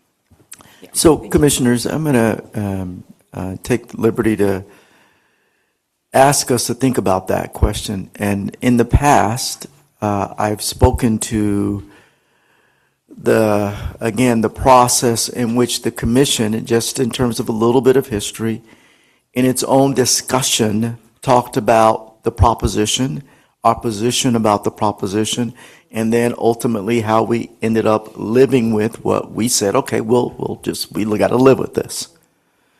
So the question from, again, the perspective of one being the chair, the viability of the commission given Prop 1. What do we do? What's our role now, given Prop 1? Because it's the law. So what is our role? And then how can, given the parameters identified in the proposition and what we desire to do in terms of this sort of advisory role that we sometimes take, albeit this great convening we had today in which we're going to advise about, hey, this is the reality of Prop 1, and we are the convening spot, again, where lots of people come and tell us what I heard today was, this is what's not working, this is what we're losing, and this is the possibilities. So how does that inform our strategic plan? And then how do all of us get together, come together around this notion of a strategic plan and then advance what I think could be a very different but very viable commission given our revised, updated, or new strategic plan? So no, I don't think you were controversial at all. I think you just said exactly what needs to be said. It's a new day for the commission. And so how we chart out this new day, I think, can in part be directed by a strategic plan that provides us with the parameters in which we all agree we can live with it, because that's kind of what we said, we're going to live with it, and advance what I think could be something absolutely very new for the state of California, because the most talented people in California, some of them are right here in this room. Yep. That's you. So, All right, thank you. all right. Great conversations. I would say, just to close the loop with Commissioner Gordon's question, I think that does go to like the prevention panel and kind of how's that landscape shifted? Where should we be having those expectations? Where does that conversation need to go? And then with Commissioner Schwartz, that's what we're exactly trying to do here today, is like taking it back to basics. Hence Sandra's, painful review of the statute, and this is very boiled down into some nice little cheat sheet slides so that all of you can use as a reference in terms of, again, broad advisory authority, very specific funding authority. That funding authority aligns very well with kind of all of our allocations. Really, already kind of had this in it. So it's just kind of getting back to reminding everybody, or even like I said, we have a lot of new folks here, and so this may be the first time you're hearing what the requirements are, and that's fine too. And it takes several times of listening to this over and over. It's not simple stuff, but so we'll keep talking about this through the strategic plan update process. And please ask questions, because that's how we all can get on the same page with one another to really get anchored in a real good understanding. Because this understanding of what we're required to do is going to be foundational for all the work that we do and all of the work that our team does here on the staff team. So I really appreciate you guys having this conversation, and yeah, that's going to be the work. And just to level set again, my question was not misunderstanding what the proposition said, but understanding that the law now says that the first five has to create partnerships with managed care plans, MOUs with managed care plans, to see how they get involved in all of the prevention work. So that's... Exactly, and that's why like Cal Optima was here today on that prevention panel, because they're such important partners in all of this work and thinking about it. So I'm going to ask Commissioner Brown. He's got a question, and then we're going to really move into the strategic plan update, because we got to do public comment, then we got to take a vote, and we're very committed to this. Go ahead. I get the message. So there's a question going to be framed in here, but I just want a statement first, I guess, and that is that there have been a lot of changes. Obviously, the amount of funding in particular that we have the ability to allocate is very limited compared to what it was, and so we're talking about much less in that arena. But as you mentioned, and as is put in here in this summary, the commission still does have a significant role in terms of the advisory element to the state, and that includes research and reporting out on certain things. And I'm very proud of the fact that over the years the commission has championed some things, some somewhat difficult and controversial, but the intersection of mental health and the criminal justice system, the suicide prevention, the firearms report that just got done. So, I mean, there is a role that we play in this that is also going to continue, and we should be cognizant of that and look for needs, for that as well. My question, and just if you can clarify that and let myself and the other commissioners know, this amount of money is what we have allocated to give away. How much money do we have as a budget for the commission itself, and the staff and the The travel and the Yeah, research and about 10 all that we million. do. About $10 million. It was in Lauren's little slides yesterday, but as I recall, it was about 10 million. But that's not in here, so I just wanted to make No, sure no, that no. everybody was aware of that. Yes, yep. And that's for our operational expenses. Yep, thank you. Okay, all right, well, let's hop in, because what we're hoping to do is just kind of give a little bit of, starts the strategic plan conversation and start shifting towards where we want to go / need to go, where we're required to go, and then have our LRI folks. Oh, we're losing quorum. Okay, well, Oh, sorry. We still? Let's see, let's check. I think we need him. I think we have 14. Yeah. Thank you, Jay. We can't lose anyone Sorry. else. Bye, Jay. Thank you. Duly noted. Okay, now I'm going to talk fast. All right, let's go. All right, so just to recap, again, we are 100% BHSA funded. That's all the funding we have at this point. Doesn't mean that we can't get funding this budget session, not now, but we can think of where we want to go. We also have some ideas in terms of other places we could maybe start thinking about getting additional funding. Again, with the BHSA changes, we have to update our strategic plan. We've got the contract with LRI to help us with this. It's going to be time limited and it's going to go fast. And there's the reason why we're going to go fast is because we need to go fast. We need to get really focused and very sharp on our priorities. And then because of that, the goal is by August, we would be done with our contract for this project with LRI. We're really looking to have, and LRI will kind of go through this in a moment with the timeline, but we really want to try to get much of the work done before we go into the summer. So. In terms of kind of where do we begin, this is, again, like we said, our statutory required ongoing funding roles. This is what Sandra just kind of went through for all of you. So that orange box is the funding that the slides that Sandra just went through. We'll say that it says Alcove ends in 2026. That's not true, because as we just heard from Lauren yesterday, we got an extension on our Alcove funds until 2027. So, but the EPI grant's in. Our other levers, kind of as Commissioner Brown was just mentioning, we've got data and research, we've got these policy reports that we do, technical assistance, best practices, we do community engagement, cross-system convenings, like we just did with our panel today, the prevention panel. And in terms of the BHSA menu, everything that's kind of on the BHSA menu is in this kind of yellowishy kind of box.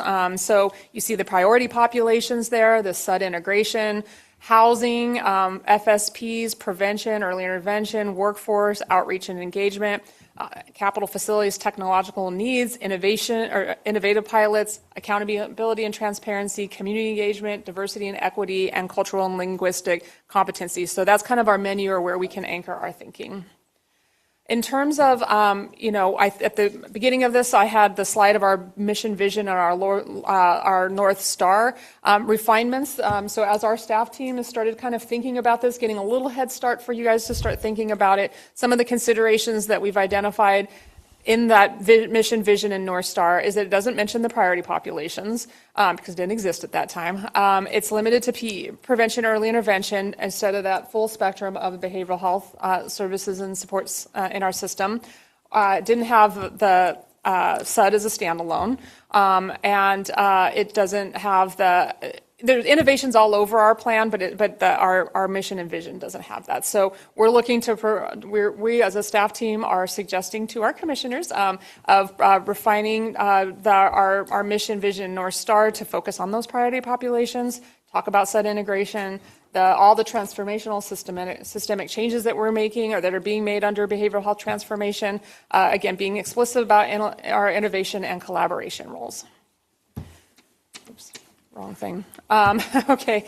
And then in terms of the goals and objectives, we were trying to think about what could be the top 4 priorities. And we're looking at, or we're suggesting to you that based on all of this, and even the conversations that we've had in all of our commission and committee meetings to date. The top 4 priorities be on full service partnerships, which also does include things like all the housing and other supports, in integrating substance use disorders as a standalone, peers, continuing our work in the peer space, and continuing our work on innovation and maybe looking a little bit more into the public-private partnerships. And also kind of thinking about how public-private partnerships could be leveraged to maybe expand our funding to be able to give us the funding we need to do even broader work beyond what's mandated or what we have the BHSA funding that is very prescriptive. So again, with all that focus on the BHSA priority populations. With that, I'm going to turn it over to LRI to do a quick overview of the timeline. Thank you, Brenda. And I'm here with my colleague, Karen Bloomer. I'm Eric Douglas, the senior partner at LRI.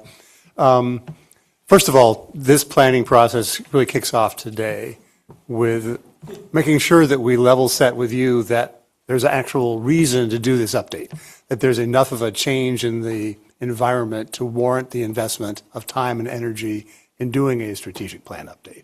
So I'm hoping that that has happened today, that you've all appreciated through the slide presentation, that there is in fact enough that's changed under your feet that warrants a new strategic plan. Once we get past today, our planned process is to first work with the executive team and management team to facilitate with them the development of recommended strategic goals and objectives, as well as this refined language that Brenda just alluded to for the mission and vision and North Star to be able to bring back to the commission. But we want to first propose working with a committee, a newly formed strategic planning update committee. And one of the things we want to do is make sure that before we leave today, you approve the formation of that time-limited committee to work with us. So we would imagine, if we follow this process on the screen, that we would have a initial strategic plan advisory committee meeting. We would facilitate those discussions, make sure there are recommendations coming to that committee for them to consider, discuss, refine. We would come back and update the full commission with regard to where that conversation has led us so that you're all in on it and have a chance to provide us your input. We would then have in April a second strategic plan advisory committee meeting. Then with the idea that with those 2 committee meetings, we could come back to the May commission meeting with a refined draft plan, facilitate further commission discussion and approval of that plan.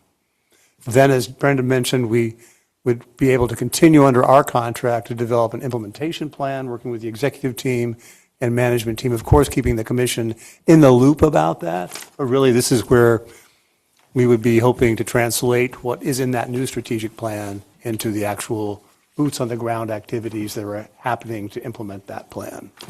So that's the proposed process. If we go to the next slide, the motion, and I'll turn it over to the chair, would be that there is a formation of this limited time advisory committee, the strategic plan advisory committee, in order to help us effectuate this work.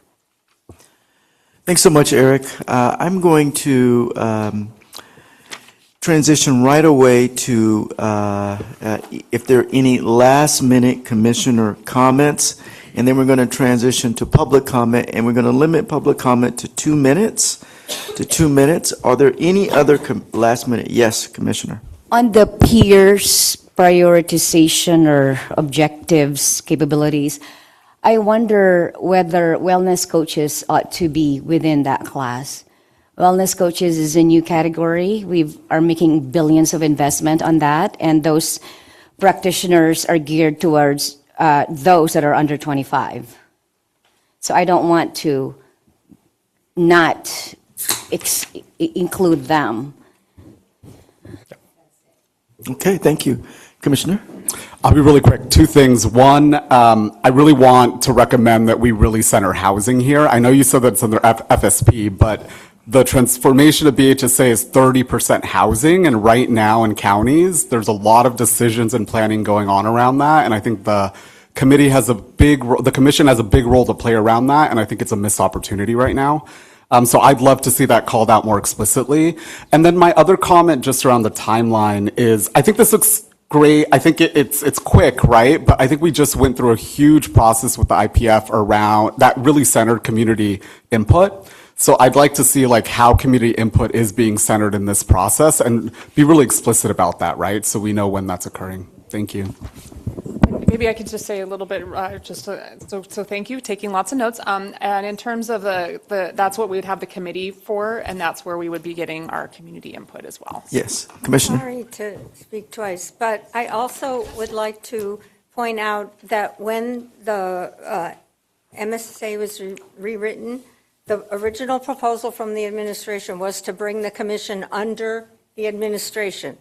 And the legislature and the commission and stakeholders fought back to keep independence. So I think the independence along with the advisory need to be highlighted. Yes. And we need to be reminded of that. Under the auspices of the advisory capacity, we heard a lot this morning about the loss of prevention and early intervention and just the ramifications about that. And so I don't want us to just act like we had that conversation and, well, there's BHSA and it doesn't matter, because there were services associated with PEI that the public has said were very effective. And so, again, in that advisory capacity, is there something that we can incorporate into our strategic plan that might capture the sentiment of the public from today? All right. Any other comments? Yes. Just very quickly, just a cursory look through all of these materials. With the exception of the legislative intent for Prop 1, I don't see any mention of substance abuse in any of this. And so I think that's probably something that we need to obviously build into the strategic plan. I thought it was certainly there. I thought I saw that, but we want to make sure. Maybe a bit more in the Yes. BHSA intent, but those allocations were so we didn't have set as a standalone when most of those statutes are. So they might not 100%. But I'm saying we don't even have it specifically in the existing strategic plan. So I think it needs to. Okay, we'll make sure. I don't think. Great, thank Okay, very good. All right. We're going to now transition very quickly to Mariani, public comment. We're going to ask the public, again, if you could limit your comments to 2 minutes. Mariani. Okay, our first comment is from Michael.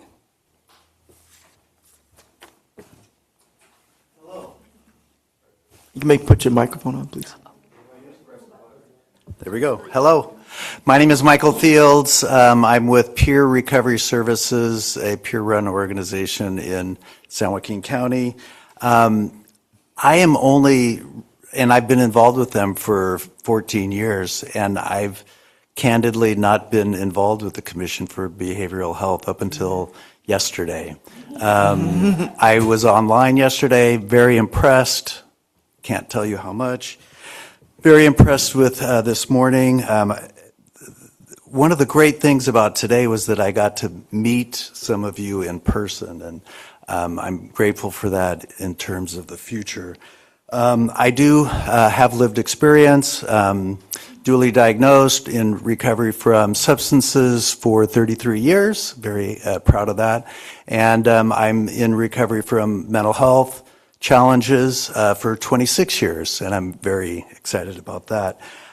My recovery didn't become complete until I added peer support to my treatment plan. And I didn't know that peer support was a thing until about 15 years ago. But having said that, peers are one of the prioritized CBH roles and capabilities for the goals and objectives that you guys will be working on. And I have 3 organizations that I want to encourage you to consider if you haven't already, which you probably have. One is Cal Voices, of course, CamPro. I'm really impressed with Lynn and Share. Jason Robeson is like a role model. I want to grow up and be like him, and he's someone worth listening to. So that's all I wanted to share. Thank you. Thank you. Thank you. Our next comment is from Stacy.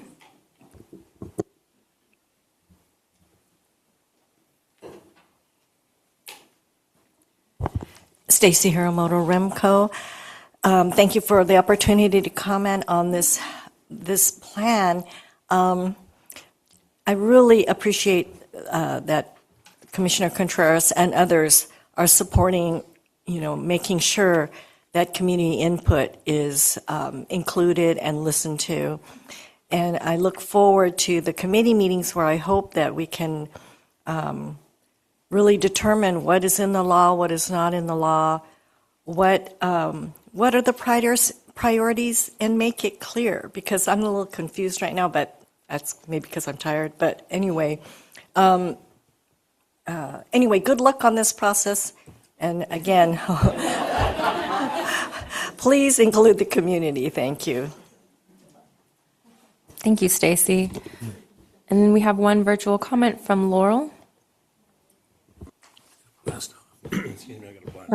This is Laurel Ben Hamida, and I just want to support Stacy's comments that she just made. And I'm very hopeful that you're re-examining that strategic plan because it was a matter of concern. Thank you. Thank you. That was our last public comment. All right. Thank you, Mariani. And now that public comment has closed, I would entertain a motion.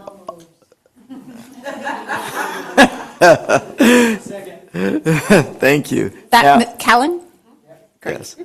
So we have a motion and a second for the motion on the screen. That Now, the commission... Commissioner Brown just walked out. He's going to be right back. Okay. Okay.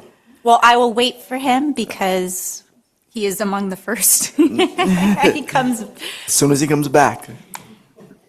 Well, I'll read the motion in the meantime. Okay. That the commission establish a new time-limited advisory committee, the Strategic Plan Advisory Committee, pursuant to Welfare Code Section 5845 F4 and Commission Rules of Procedure 6.1b. Commissioner Designee Pomano made the motion and Commissioner Callan seconded. I will await vote count when Commissioner Brown returns. Okay.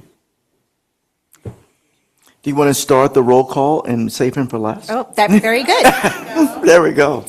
Commissioner Alvarez, absent.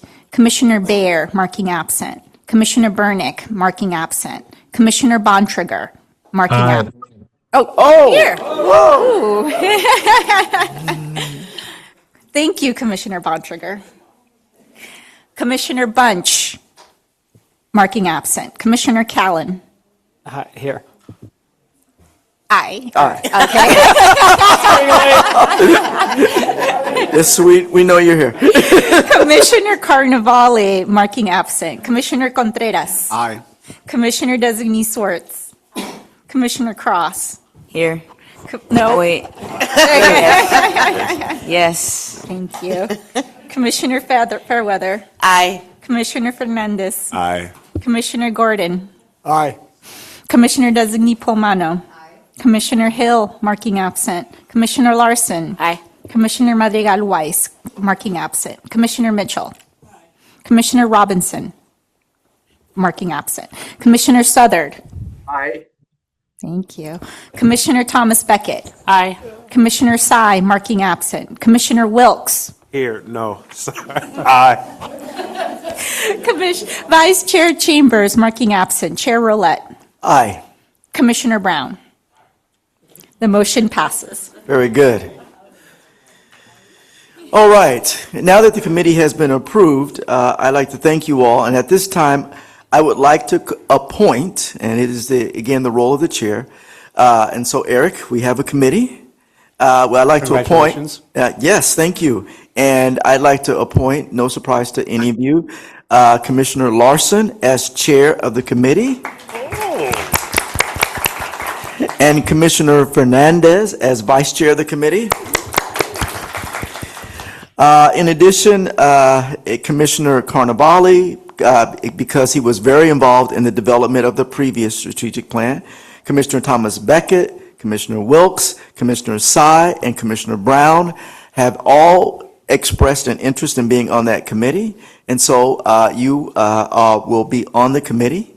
If there are others of you who are in the room now, interested, or online, interested in being on the committee, and want to help Eric facilitate a process in which we move very expeditiously but very thoughtfully in creating a new strategic plan, you can raise your hands now, and I won't object to appointing you unless Karen Larson or Commissioner Fernandez or Commissioner Larson says no. Anybody else? All right, Commissioner Callan. All right, we'll add Commissioner. Oh, yes. All right, and Commissioner Fairweather. I'm sorry. Gotcha. Okay, so we have quite a robust committee. Commissioner Fairweather, Commissioner Callan, Commissioner Brown, and then as the additional Commissioner Carnavale, Commissioner Thomas Beckett, Commissioner Wilkes, Commissioner Sy, Vice Chair is Commissioner Fernandez, and the Chair is Commissioner Larson. Thank you all so much for doing that. We really, really appreciate it. Thank you, Brenda. Or can we get any? We got 10 minutes. There are 10 minutes, Chair Mullet, with deference to your plans for the schedule for this commission. Maybe we have 10 minutes for just a few questions that we can pose to commissioners with regard to this update, and see if we can get any further thoughts on the table before we adjourn. Would that be okay? Absolutely. I didn't see that on the screen, but thank you so much. So you've got 9 minutes of questions to pose to the committee. Well, we said we were going to do this quickly, so we'll just test and see just how quickly we can do this. So I would ask any commissioners, in particular those who are not going to be on the committee, to offer any thoughts with regard to these questions. Either what questions did you have about the presentation you heard? What priorities do you want to make sure are in this new updated strategic plan? And any specific topics you want to make sure get addressed. Can I ask a point of clarification? Because during Brenda's presentation, you also talked about the mission, vision, North Star. Is that also something that this committee is supposed to be addressing? Okay. Yes, it is. Okay, thank you. Yes, it is. Those refinements will be part of the committee's work. Yeah. Commissioner Gordon. I just think it would be helpful to level set the relationship between the commission and the administration in terms of sharing information and ideas and strategies and so on. Can you give a specific example of what you mean by that, Commissioner? Well, I think from my perspective, working with the schools, I think that this governor now has recognized the importance of the collaboration, and I think there should be some framework for that at a high level in the administration and in the administration of the school systems. Now, if the governor gets his way and they change the role of the state superintendent, that would be sort of automatic, but right now it's not, and I think that's important. And I'm assuming you're also speaking to his community school initiative and the money he's proposing to spend on. Yeah, well, the community school initiative has another issue, which is the money is one-time money, and continuation of a lot of those innovations will require additional funding in the future. So that's important, but it's unstable right now. Thank you. Thank you for that feedback. Other thoughts from commissioners on topics, issues? We have a comment from Commissioner Southard online. Yes, I was hoping that the strategic plan would help look at the behavioral health workforce shortage and how that might be addressed as a part of our work. Great. Thank you for that thought. I think for me, Commissioner Swartz, her question underscored what I thought is she level set it perfectly. The administration desired to bring the commission under it, and we maintained our independence because of advocacy from the legislature. So consequently, how does our strategic plan maintain what I think is the legislature's intent of us not coming under there? Because there's a message there. And then how is that advisory capacity? Because I think that that's part of the message that we still have. How do we how do we incorporate that into a strategic plan? And then how do we operationalize just some very specific advisory sort of roles and components that inform Prop 1 and maybe make recommendations to the legislature, because we may want to do that, and that's been precedent set in MHSA. 10 years after MHSA started, there were changes, and we could be the group that causes the legislature to think about, okay, here's how we need to refine Prop 1. Appreciate that. Thank you. Other commissioner thoughts, ideas? Even those then commissioners who are on the committee, are there commissioners who are on the committee who want to preview some of their thinking in terms of what is on your minds? I don't think it's a secret what's always on my mind. The evaluation really is key. I don't know how you lived in as part of that strategic plan. I'll be honest, I've never worked on strategic plans before. Second really is the use of data to advance the mission of the commission, not just for purposes of evaluation, but really on a broader scale. Thank you for that. Thank you. Commissioner Wilkes, children, youth, and those priority populations when it comes to children and youth being involved in homelessness, foster care, justice involvement, behavioral health, and so into institutionalization. Yeah, thank you. I second that. Yes, Commissioner Cowan. I liked what you were talking about the advisory committee. This committee to really have a focus on what our advisory role is, and really focus on what we're advising per meeting, and where that advice goes, just to make it a specific thing. And then also when we're talking about prevention between young between 0 and 5 years old. When we look at the FSPs and other programs, we can incorporate that in the long term and crisis status at the same time, and just to keep an eye on that, even though it's not part of it, we can bring it into the system and just not let that just drift away. Commissioners, we have lost quorum, and so because we have lost quorum under Bagley-Keene, we need to end our day, albeit just 2 minutes early. It has been a great 2 days. Give yourselves a tremendous round of applause. I am so thrilled that we were able to accomplish this. I want to say, on behalf of every commissioner, Brenda, team Commission for Behavioral Health, you guys are just absolutely the greatest ever. Hear, hear.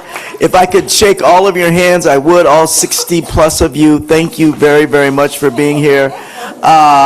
You are our North Stars for the day. Thank you for everything you've done. Commissioners, we'll see you March 26th. Please, if you can make the 27th available and guarantee it, and the staff can do it, we would love to have that be 2 days. Yes, I'm being a bit extemporaneous. Hey, have a great 2026. Thank you so much. You all are the best. We are adjourned.